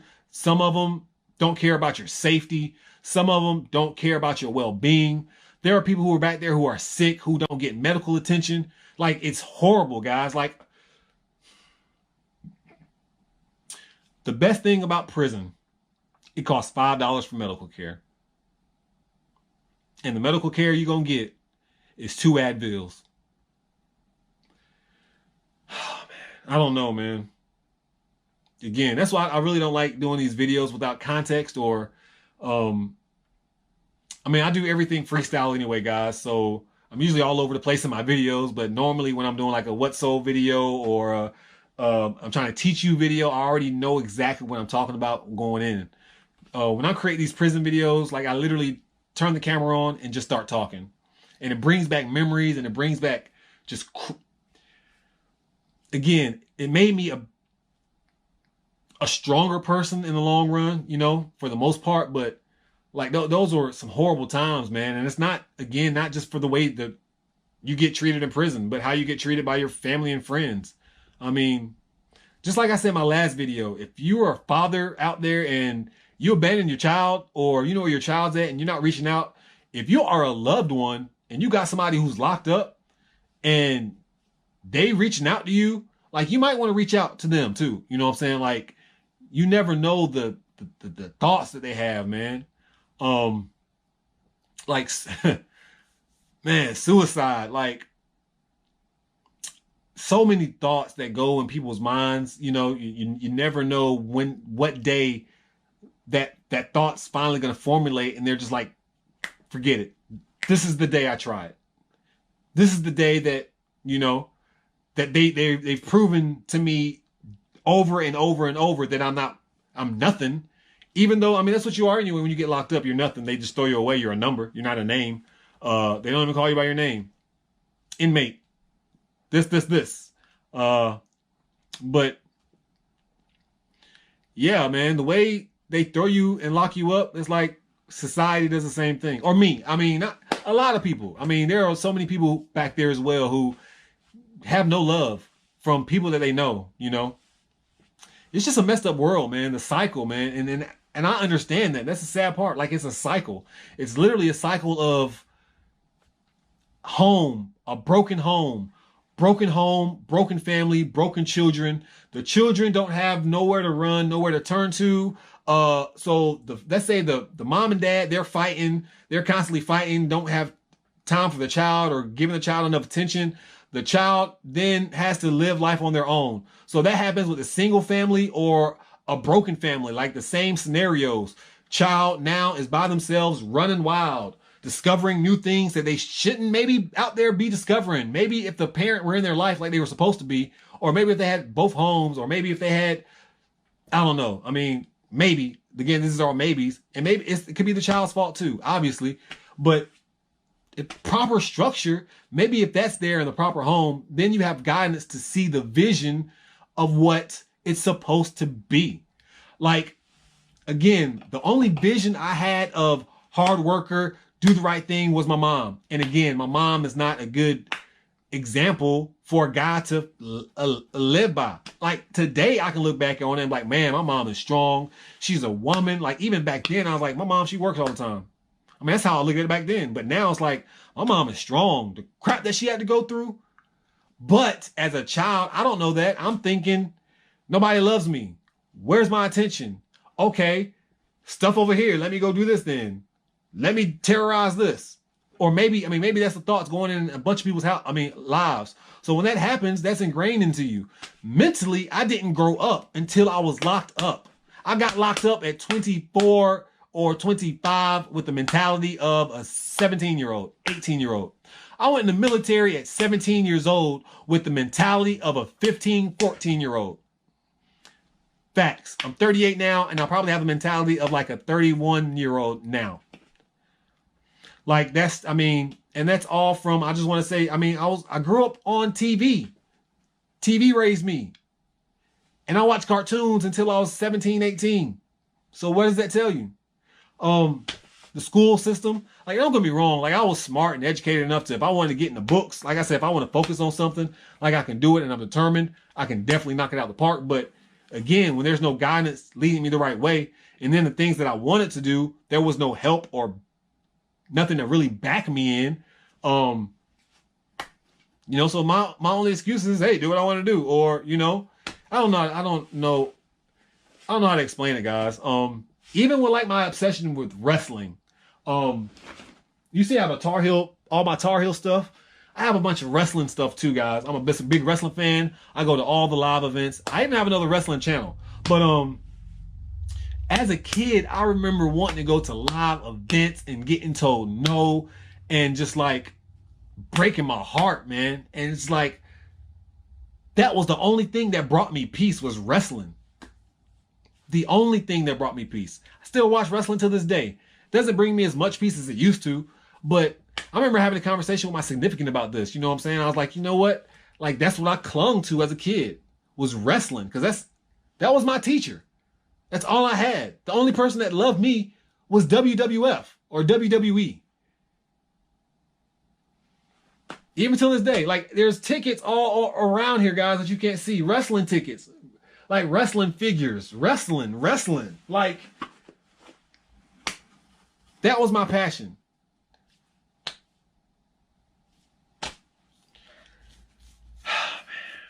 And I don't know, guys. Yeah. So that was my prison story, I guess. I mean, I don't know if you want to go into detail of like the fights individually that I've had, but I'm not trying to like promote that. So that's why I didn't really go into detail of them. But there were several fights, you know what I'm saying? Like I said, I had to fight my way up for respect. People thought they were bigger than me, that they can just do whatever they wanted to with me.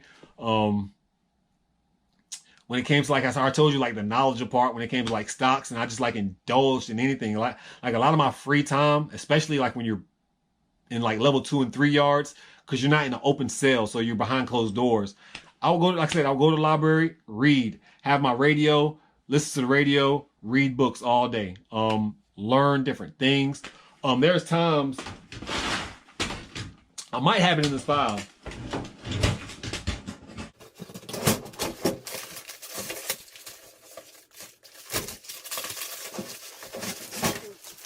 So right here in this file is literally like all my little writings when I was in prison, plans for businesses, just randomness, guys. Like I spent a lot of times like writing down everything. I'm talking about every little step from like, I'm a perfect example. Like one of my car washes, I wanted to detail cars.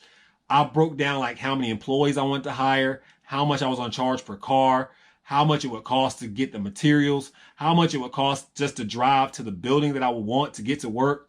If I did this by mobile detail, how would I go about this? Like I literally had time, because you have nothing but time in prison, to write all this stuff down. This is even some letters when I was locked up of lies that people was telling me. But yeah, I have like poetry, just a bunch of different stuff, guys. And a lot of the business stuff I'm bringing to fruition now, like just now. Because when I came home, I got on the ball running. And I will save all that for the next video, because this video is at 40 something minutes. Obviously I'll probably edit it down, hopefully, and it won't be this long. But this video is fairly long right now at the time. And I'm back. I'm glad to start talking about business, because I'm back. And I was getting mad there for a second, guys. I'm not even gonna lie, man. You're just tired of doing stuff for people in life, or you're just tired of coming in last. I'm tired of coming in last. So I'm just now on the race to coming in first. And I think I want to give back so much, just because I know how much I wanted, and not even materialistic stuff, love. So I want to give back as much as I can, because I want random people to feel love. Another little story. When I came home and I was in a position to be able to like bless people, I started blessing people, even in strangers. I've always blessed strangers. Randomly, I will always bless strangers because I believe you need to bless people you need to bless strangers. Just trust me. You need to bless strangers, and you don't need to always display that you're blessing everybody. I do it now just because I'm on a bigger platform and I want to bless more people who watch me because I feel I want to bless people that watch me, but always do other blessings as well. Like I always do blessings that I will never video. But anyways, getting back to that, what I'm saying is I've always tried to bless people, even when I was locked up, even before I got locked up. I felt like giving to the needy is something that you always need to do. It's always been in me. That's something I can say, morally speaking. I've always had good morals. I always say, yes, sir, no, ma'am. I have those morals. That's been always instilled with me. I won't disrespect nobody unless you disrespect me. Like that, morals have always been in me. If you see somebody in need, you help them. So that's always been in me. For some reason, when I'm in need or when I used to be in need, people never saw that or didn't care. So I guess that's why my need nowadays is to give back so much. So maybe that's the answer. Or maybe I want to give back so much because I told you when I was a kid, I used to steal. I used to do stupid stuff. And maybe I feel bad for it nowadays and I just want to give back to the world too. So I don't know what reason it is in me to always want to give. It's always been there naturally too. So that's why I do it. I don't do it for clout. I don't do it for anything like that. Now, sadly, there's times I'll probably do it for clout, but I mean, no. I mean, it's always from the heart. If you can't give from the heart, then don't do it at all. So hopefully with this platform, I can build enough clout to be able to bless thousands of people eventually. Like one day I want to be able to bless thousands of people. And that's, I think we can be able to do that. But anyways, I'm getting off track. Yeah, I just really wanted to stop talking about the stuff that was making me mad, to be honest. Yeah, we'll just save all that for the next video.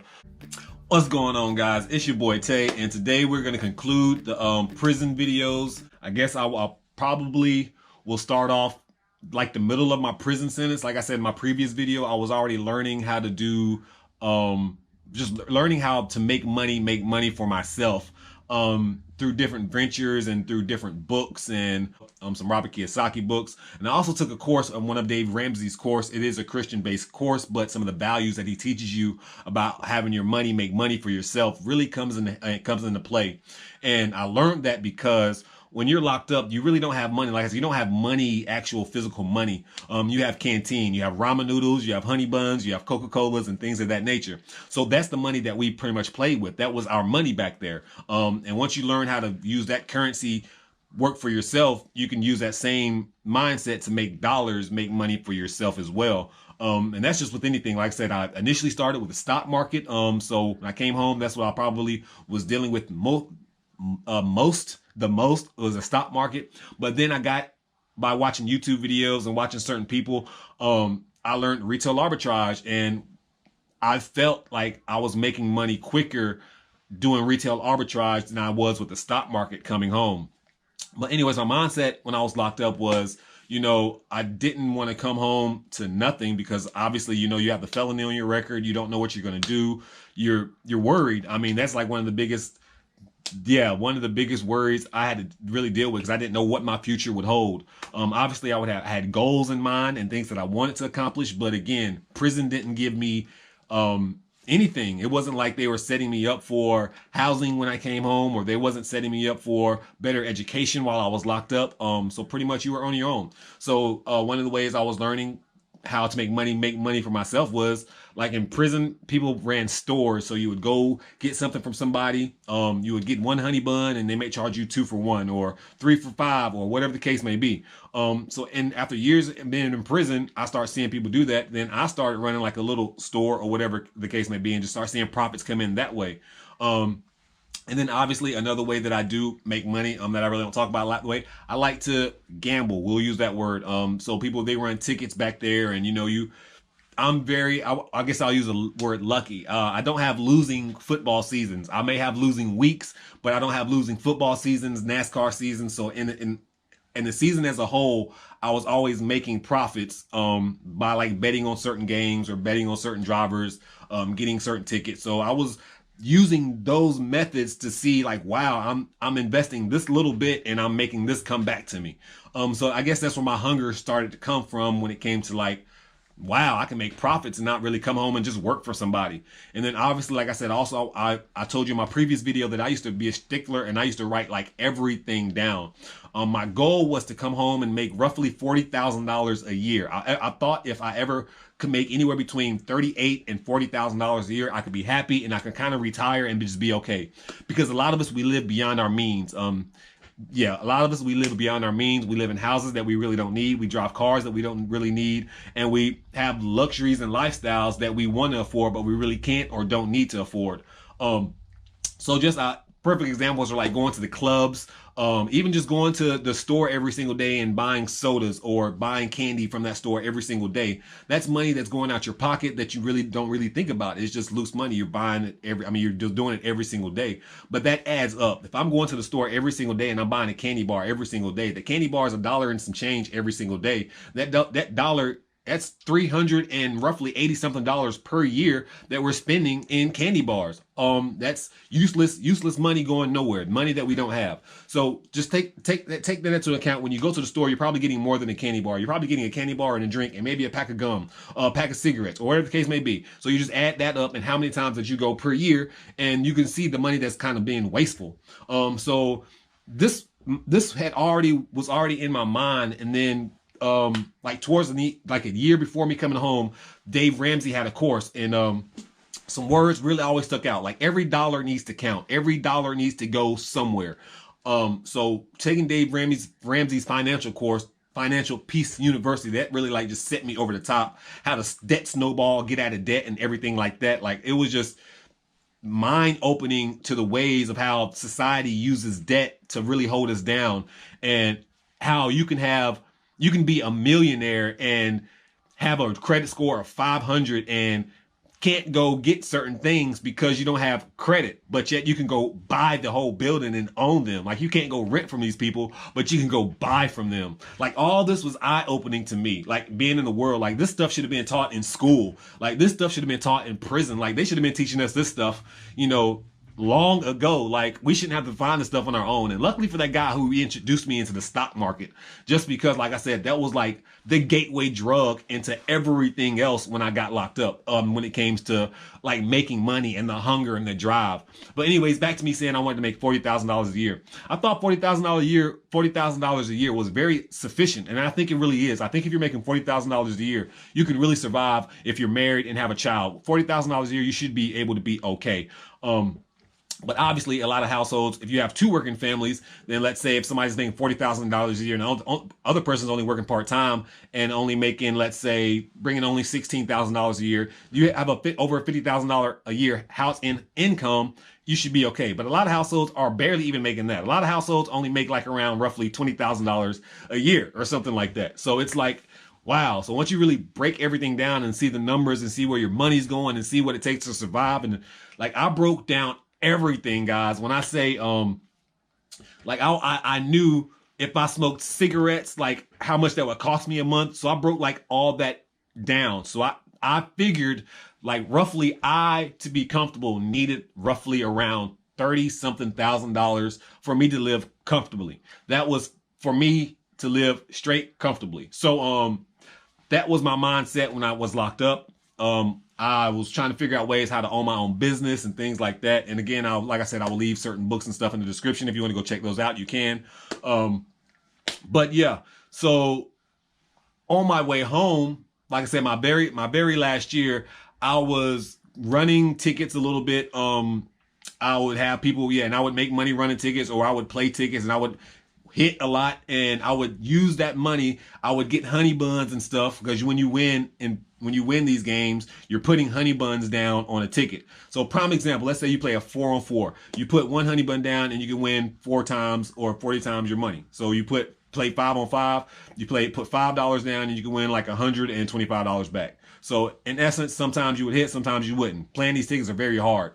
I had a strategy almost every week where I would put a lot of money on like 1 or 2 teams and just play like a a four way instead of like a 5-on-5. Because you play the 5-on-5, it's more difficult to hit that 15. Like a lot of people die playing 5-on-5s. But fours, if you put more money on a 4 and hit, you get that gross instead of having to put that extra money or extra team or rely on that extra team to win, which is very, very hard in the NFL. But anyway, that's just a whole nother story, a whole nother concept. We're not in prison, but those are just like strategies I was using to make money, or canteen.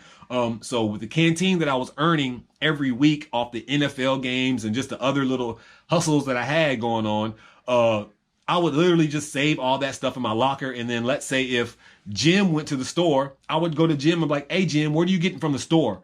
Jim would be like, I'm getting this from the store. And I was like, well, I got this in my locker. So you can just send the money to my account and I will give you the groceries. So like the last year and a half, guys, that's what I literally did. Pretty much for my last year, like I pretty much played tickets and stuff like that. And I tried to run a store every once in a while. People would come borrow stuff and they would pay me back. I would end up trading that canteen for actual cash or phone cards or whatever the case may be, because I may or may not had a cell phone when I was locked up. So that's how I would get my hustle on, and I would make money that way. And once I learned like that hustle, and I was exchanging this, I was getting actual cash for honey buns that I was just winning just by, in essence, gambling. That kind of like opened my eyes to no horizon. So when I came home, I had like around $500 or something maybe saved, just from that last year. You know what I'm saying? And that was pretty much, to me, that was pretty good. I was eating like I wanted to. I was doing pretty good. Yeah, I was doing pretty good in my last year and a half in prison. I guess that's what I'll say. But it all helped because of the mindset of learning of how money actually works. And I think we really get lost in actually knowing how money really works. So yeah, this video, really want this video to be about the transition in from prison to that actual making money. So when I first came home, guys, I got on the ground running. I think I took like literally 3 or 4 days off. And then I came home. Luckily, I had a friend who let me come move in with him. And from there, I hit the ground running. I didn't have a car or anything. I walked until I found a job. I found a job literally maybe 2 or 3 days after being home. Obviously, I was a cook somewhere, only making like $8, $9 an hour. But I remember being determined. I was going to people. This is why this guy hired me, because I told him, yeah, I know I have a background. I know it's going to be hard for me to work. But if you hire me, I'm going to show you that I'm going to bust that stigma for everybody. Because I already knew, I told you that I couldn't really rely on nobody, because I couldn't rely on nobody in prison. So if I couldn't rely on nobody in prison, I knew I couldn't rely on nobody really coming home. So that's just the truth. So I kind of knew that I had to really get on the ball running anyway. And like I said, I had the mindset of revenge, kind of. I want to get back to a level that I don't have to ask anybody for anything. And guys, I'm not there at all by any means. You know what I'm saying? I'm definitely comfortable where I'm at in my life right now, kind of, sort of. I wish I was a little bit more comfortable. Like, I'm not at the point where if something happened, if a bill really came up right now, I can just go pay it. Like, life isn't there for me, but I'm comfortable to the point where I don't have to like really stress, if that makes any sense. But and that's where I'm comfortable. That's what life should be about. We should be comfortable and not really stressed about life. But anyways, getting off track. So I came home and I got this job as a cook, and that wasn't the only job I had, guys. I came home and I walked literally to work every day. If my friend could drop me off, he would, but I would walk home or walk to work, and I would get off work and I would walk to find another job. Like, I kept doing this. Within like a month of me being home, I want to say there was one point in time I was working 3 jobs. Yeah, it was bad. I was really addicted to work. Work was all I cared about. Money. Getting money, because I was only making, like I said, $9-something an hour, and then me knowing I'm only making $9 an hour, what skill do I have, or what can I do to own my own business? Because that was my mind frame. Because me learning in prison, the mind frame is to get your own. So I'm not working for this company anymore, making him money. I wanted really my own, and I'm only making $9-something an hour, so I'm not making any money really at all. I'm making enough money to pretty much to pay my bills, if that, because I have a roommate. But anyways, it's not helping me get a car. It's not helping me do anything. So, but then I get another job becoming a server, guys. And this opened my eyes to a whole new world. When I told you about like making money an hour and you breaking it down like that, I was making $9 an hour as a cook. But as a server, you get paid $2 and some change an hour. So to me, I was like, that's kind of sucks. But then on top of that, you get tips. So my work ethic and my drive alone, made me a good server. I wouldn't never say that I'm a people person. I don't think I'm a people person. It's just that if I'm serving and if I know like my service is on the line, I want to treat you and give you the best service. I don't want you waiting for a drink. I don't want you, your food is in the window. I don't want it just sitting. I don't want to be on my cell phone in the back when I know I could be doing something for my customers or my guests. So I was the worker who always got the job done when it came to serving. Serving opened my eyes to a whole new world. I recommend anybody who comes home from prison, if you have any kind of personality, or not even any personality, if you have any kind of work ethic and you can go get a job being a server somewhere, I definitely recommend doing that because of the money that you can make hourly. Man, I was making roughly 20 something dollars an hour. I was walking out with hundreds and something dollars a shift, maybe working like 4 hours or something a shift. And then I walk out with like 100 something dollars. So I was making over 20 something dollars an hour, and I was killing the game serving because again, I guess I naturally just was drawn to people, I guess. Yeah, and I was a good server, so I used to get good tips. So if you have any kind of personality, I recommend please go out there and get you a serving job because those are some of the best jobs that probably are out there. As a server, I was making more money than people out there who were putting in 40 hours a week. Again, and it goes back to like the time thing. When I discovered serving, I thought that I was going to retire a server. Because again, I was making over $40,000 a year as a server. Put this in retrospect. Okay, so there was a time when I became that server, I had ended up quitting my other job because there was a day when I had to work. It was a choice between working at the serving job or working at the cook job. And I think this was like a Mother's Day and it was really, really busy. I chose the serving job because that day I made like $280 something in like a 5-hour period. And as a server, you make money on like holidays. And as a cook, I would have only made $9 an hour. And my boss didn't understand that. I need this opportunity to make more money. I'm not quitting on you, but anyways, it's a whole nother story. So anyways, I ended up working the serving job, and I ended up getting another job at the Cheesecake Factory when I ended up opening up this restaurant. And man, guys, when I was telling you, my taxes that year, I had made, this was like my first year coming home. So the first year I came home, I had made like over 60, it was like right under $60,000 in like an 8-month period. And that's because the Cheesecake Factory had just opened up in my town and I was serving at my other job as well. So I was making a killing as a server, so there was no other business for me. I had thought, this is it. There was an opportunity for me to make roughly anywhere between, like I said, 60 plus a year. On the low end, I was making 40 grand a year just as a server. And then if I wanted to pick up more shifts, I could. And it was like that. There were days where I could go make more than $200 just as a server. So yeah, that was my mind frame. I broke it down. I had hit my goal that I had set for myself when I was locked up. I was like, you know what? I really don't need to open my own business because I'm out here making a bunch of money as a server. But then, I guess my mindset eventually happened where, you know what? I can be a manager. This can be my career, and the job society says, or, I'm making $55,000 a year and health insurance, health coverage and all that. But I'm miserable. So obviously, I just fast forwarded without telling you. So after my transition from being a server, I was a server and then I became a manager. And then there was a few restaurants that I was hired at and I was like an actual manager at. So manager life was the life I thought was for me, because being a felon is hard. Having a record, because it's not like I could just go have a government job, or there's a lot of jobs that you're limited to. And I thought I got into one of the best fields for me at the time.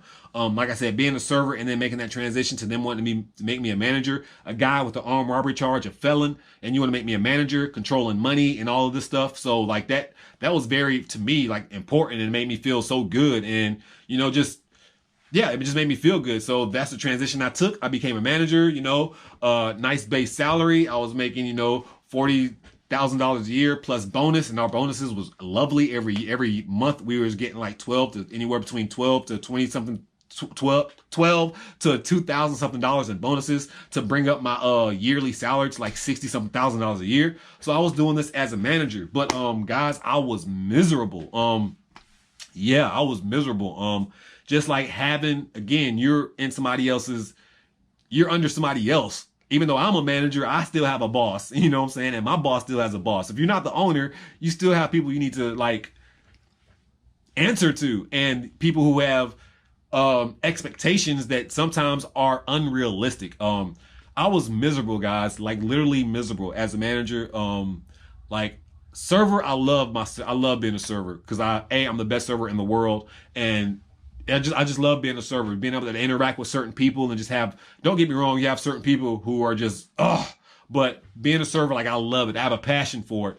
I even thinking about going to do it again part time right now, working like a day a week just to do it. But anyways. But the manager mindset, like I was so drained mentally, man. It was affecting my love life. It was affecting just my life. It was affecting me. I was hating myself even more. It was just affecting everything in general. So then I discovered, like slowly watching YouTube videos, this guy named LeVar Aviance and obviously Rowley Roots and everybody, which I've said in many videos before, just seeing how they were working on their own time, making their own hours, making their own money. And I was like, wow, like that's something that I really want to try. So I kind of dabbled in it a little bit, initially starting out doing Amazon FBA, sent some products into Amazon and it made me some money. And it got to the point, guys, where like 4 or 5 months into it, my checks were like $500-$600 every check. And to me, I was like, wow, like I'm pretty much covering all my expenses just in Amazon money. So it was really lovely. Really, really lovely. Ended up quitting my job to make the transition to become a full-time reseller, but I quit the manager job. So I went back to just becoming a server. I went to another place to become a server for a little bit. I was only working 2 days a week or 3 days a week. And I was doing like my Amazon and stuff part-time. And that's pretty much how I became, the transition from prison to profit became, to be honest. Like I said, I saw LeVar Aviance doing these videos and he was teaching us about Amazon and he was a YouTuber and he started talking about his YouTube income and everything like that. So that kind of opened my eyes to like, wow, I can just start recording myself and make money one day. That's pretty cool. But then I was like, I don't think I can do that. That's just that's too hard. But then obviously you watch other people and they give you motivation and you can only watch people for so long. I take that back because some people will watch people forever and don't take any action. But I can only watch people for so long before I want to try it. And also I was on like my Facebook trying to tell my friends about the things that I'm doing and like, yo, man, like you can turn $1 into hundreds of dollars. Like I remember like one of my best items I ever found was at the Goodwill. I recorded the video, walked into Goodwill and I found this item, bought it for like $10 and it had like sales comps for like $300-$400. And I was just like, wow, this is crazy. Like what you can do. Trying to tell everybody about it. Nobody wanted to listen really. So you start making videos. Because you want people to like really, you want to document yourself doing this stuff so people can see like, yo, this is really, really what's going on in life. And then you learn, oh my God, this is also kind of taking off. Like people really are out here buying whatever I find. Like that's incredible. And it's all you. You don't have a boss. You're doing it on your own. You're your own boss. Like that's like the best part of like really now of life. Like being able to literally talk to you guys on this video camera and tell my story and just hopefully motivate 1 or 2 people. Like that is life now. Like that is incredible. Don't get me wrong. Damn, is this video even on track still? Let's hope so. But yeah, life is just it's about enjoying life how you want to enjoy it under your circumstances and not for nobody else.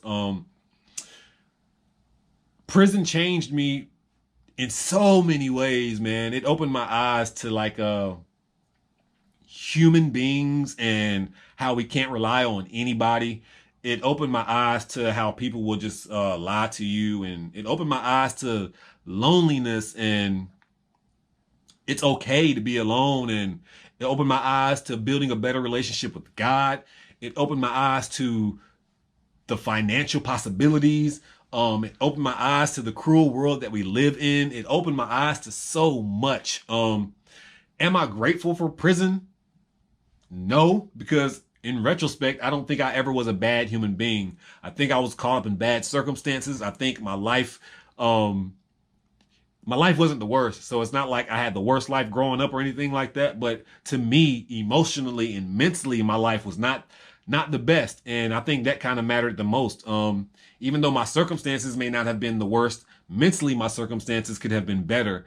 And I think that's what really hurt me the most. Just in life in general.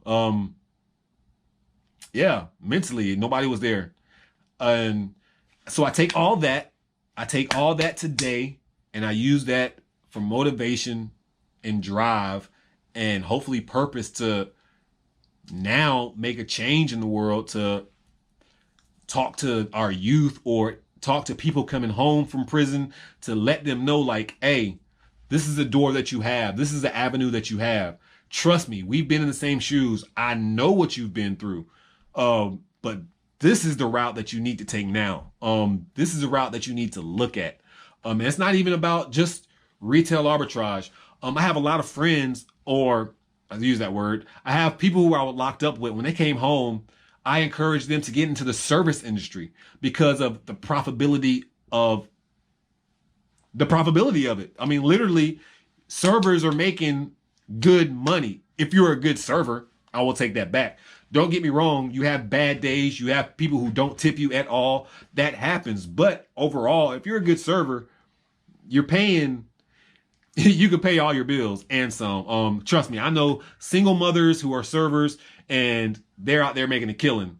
Single mothers, 3 kids, and that's their job. They come work 4 hours a day because that's what most serving shifts are, roughly 4 or 5 hours. And they walk out with several $100s a shift and they go home, take care of their family. Like, that's the avenue I try to push people into.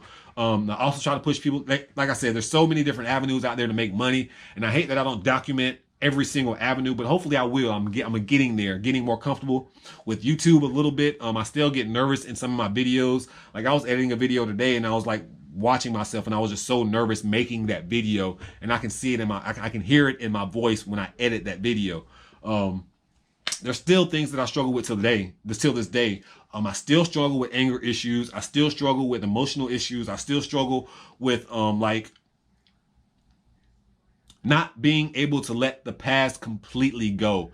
And I see a lot of comments in my first 2 videos saying that, you know, God is here for you. God is your only friend. God is all you need. Like, I'm not here to knock on anybody's religion. I'm not here to knock on what anybody believes. But if you really honestly believe that God thinks, or God put us here on this earth and for us just to be alone and to rely only on him, I just ask that you do a little bit more searching in whatever that you read, the Bible that you read, or the Quran that you read, or whatever you get your religion from. I encourage you to go do you really think God wants any human being walking this earth to be alone and really just to rely on him? That's not the case. Like, I know God's there for me. I get that. Like, I get that in the grand scheme of things. But again, right now, if I wanted to call one of my homeboys to, like, that's what, like, the connection on earth, like our earthly connection. The Bible doesn't say do not forget to entertain strangers for a reason. Do not forget to entertain strangers because you may unknowingly be entertaining an angel. So that in itself, God does not want us to be on this earth alone. He does not want us just to rely on strictly him.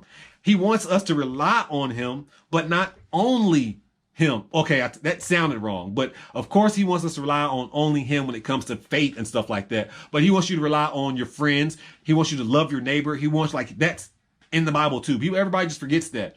And then everybody also says, well, you know, I have people who are here for me, and you know, my YouTube community. Like, again, I'm not knocking my YouTube community. Like, I love the community, and I hope people understand that genuinely. Like, I love this community. I'm very grateful for this community. This community has given me motivation and support that I've never ever had before in my life, and I'm thankful for that. But again, it's not like I can just call everybody on my comment section. There's people I will never ever meet on this YouTube journey. There are people who comment on my videos. I will never see your face. You see my face, but I will never see your face. Yeah, we can call each other friends, but we will never have each other's number. We will never have that opportunity. Like if I'm hurt late at night, I can't just pick up the phone and call you. Like that's not how life works. So all those lonely nights and days that I had in my past, like, yeah, God was with me, but you know how many times I fought with God because I was lonely? Like you're supposed to love me. You're supposed to know my needs and my wants and all this stuff. And you have everybody abandoned me. But everybody's going to say in the comment section, well, sometimes he abandons you to bring you closer. Like, again, guys, I have a relationship with God. Like, I have my own relationship with him. We battle, we fight. But again, yeah, that's just a whole nother thing. And I get the statements, and I get the statements in the YouTube comments. But sometimes, it's going to sound bad, but sometimes God is just not enough. Yeah, sometimes we need that physical human interaction, that support. That's what we really, really, really need sometimes. We really, really do. Getting off track. But, yeah, God, yeah, new subject. And again, it's not knocking nobody's religion because I'm a man of faith. So, and again, these videos come across like I have so much hurt. And I see that in the comment sections too.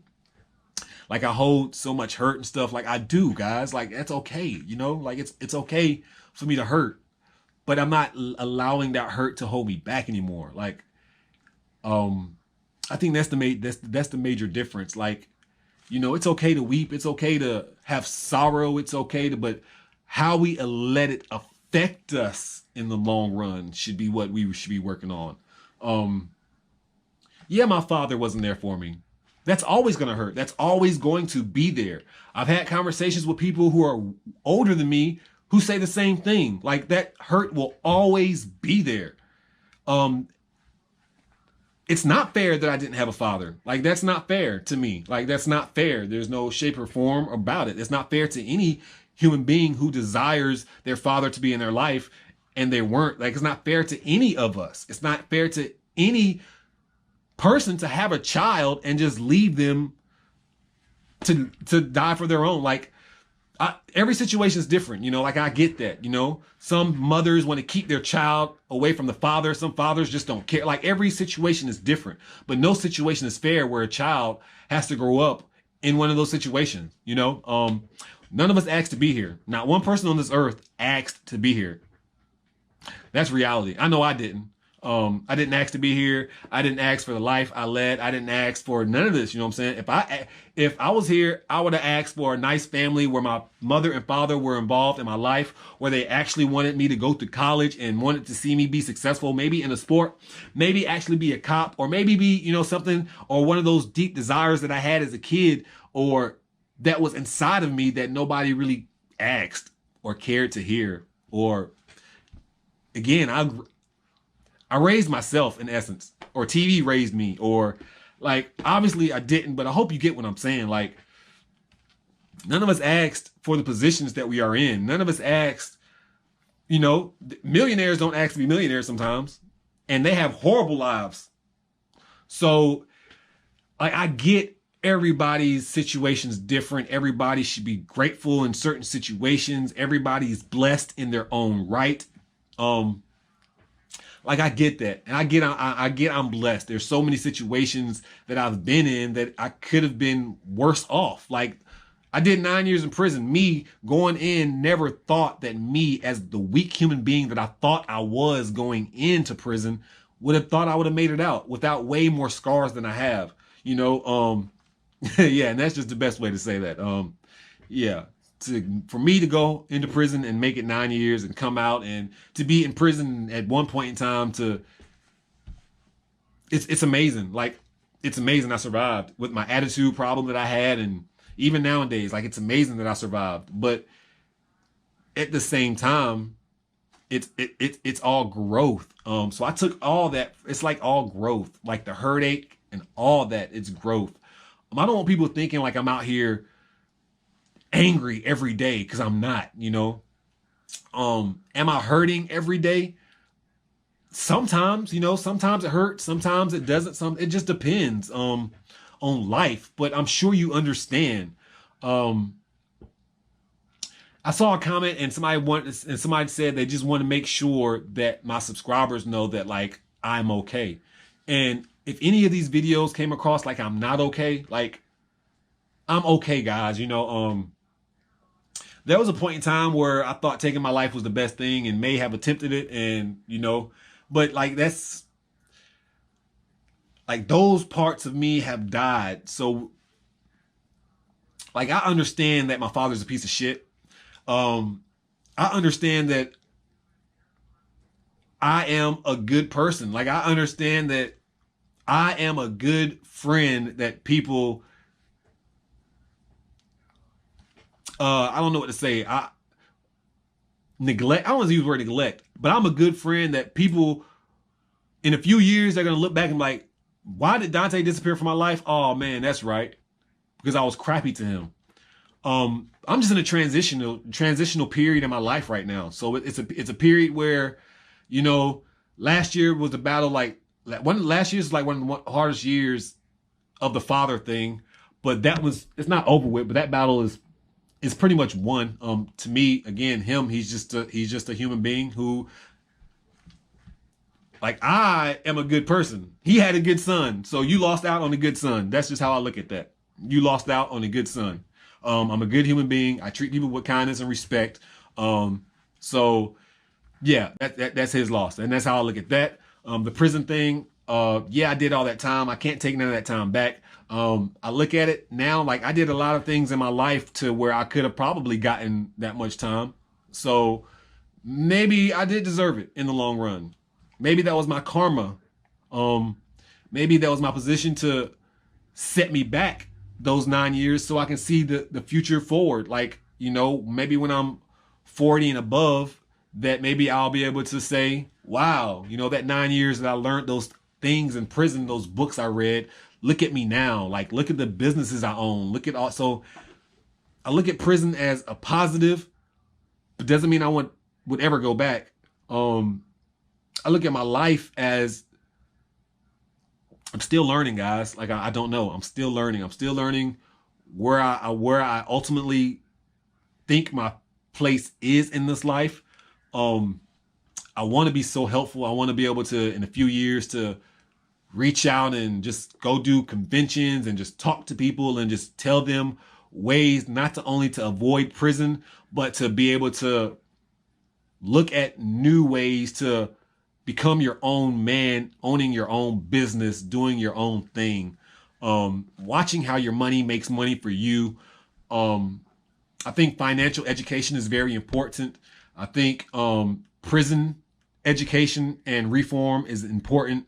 I think giving back is very important. I think love is very important. I think the world neglects love. I think we use the word love too much. I think just slide, I love you. Everybody says it. Like, I love you. I love you. I love you in the comments. I love you. I love you. I love you. Like, you don't know me. You don't love me. You don't like, and then people will say, well, you're supposed to love everybody. I just think people use that word too loosely. I think, I don't know. Another video where I'm just talking and I'm rambling and, I don't know where I'm going. But I know about to end this video because I feel, I don't know. But yeah, guys, that transition from prison, I guess that's what this video was about. You just got to stay focused. I just had to stay focused, had to put my mindset. Again, knowing that you can only depend on yourself in the long run. So I think that's what helped me come home and just really get in the grind and just get in the mode where it's like, okay, boom. You got to come home. You got to get to work. You got to get a car. Like all that. I came home, got a job, was working, got a car within like 2 or 3 months, insurance and all that. Like I was doing all that. Now I'm in a place where, I got my own house. I got 2 vehicles. One's a piece of crap right now, but I still got 2 vehicles. My bills are pretty much paid. Might be behind on 1 or 2 right now, but it's just like not having to really, I don't know. I don't know where this video is supposed to go, guys. I don't know. Hopefully you got some answers. I don't even know why I do these things. Luckily, this is the last one because, yeah, I think we covered the transition story. We covered pretty much everything I think we needed to cover. Yeah, so this prison series is definitely over with, guys. I don't even like doing these videos, to be honest. When I do them, I get mad. I get angry. It really takes me... The last one was okay, but this one, like, I'm getting mad. Like, I'm really getting mad. I'm just thinking about, like, again, just the frustrations. Okay, guys. Thank you for liking the channel. Thank you for watching. Thank you for checking out the prison stories. And I hope, again, every video I dropped hopefully gave you some kind of clarification to insight of anything that you wanted to know. Hopefully this video was a transition period, and hopefully it's some motivation for you guys. I do encourage you to go back on any one of my old videos if you are new to reselling and you just want to know what the transition is like to actually becoming a reseller. This is one of the best jobs I ever had. You get to work for yourself. Don't get me wrong, it's stressful, and I do encourage you. It's actual work. You're gonna have to put work into it. So don't think it's just something that you can just do, because proper research matters. All that matters, guys. And this isn't a learning video. This is just, again, transition video from me going to prison to who I am today. Basically, who I am today, I am a man of God. I am a man of love. I am a man who have attitude problems and anger issues that I'm still working on. I am a man who's trying to better not only myself, but the people around me. I'm trying to be a better human being for this earth. I'm trying to take care of this earth. That's who I am. I want to bless as many people as I can. I want to be financially stable. I want to be a philanthropist. I want to be a businessman. I want to be successful. I want to be successful. I want to be successful. I want to be loved. I want to be respected. I want to be honest. I just want to be me, man. I want to be me. I don't want to be, the kid they used to pick on because I acted too white, or again, he was too gay, or he wasn't good enough, or, he's too good. I've heard that before. Oh, he's just too nice, or, oh, you're the good guy, or like, I just want to be Tay. I want to be Dante. I want to be able to be Dante in all facets of Dante. If I hurt, I want to be Dante. If I'm happy, I want to be Dante. If I'm emotional, I want to be Dante. Like, I want to be Dante. That's who I am. Like, that's who I am. I want to be me. I don't want to be a people pleaser. I don't want to have to, I just want to be me, man. Like, I want people to actually care about me. If you want to be in my life, that's who I want in my life. I don't want to, that's who I am, man. Like, that's who I want to be. That's who I'm going to be. And yeah, that's what it is, man. But at this point in time, make sure you bless somebody today, man, because I promise you I'm blessing somebody tomorrow. At this point in time, your boy Tay's out.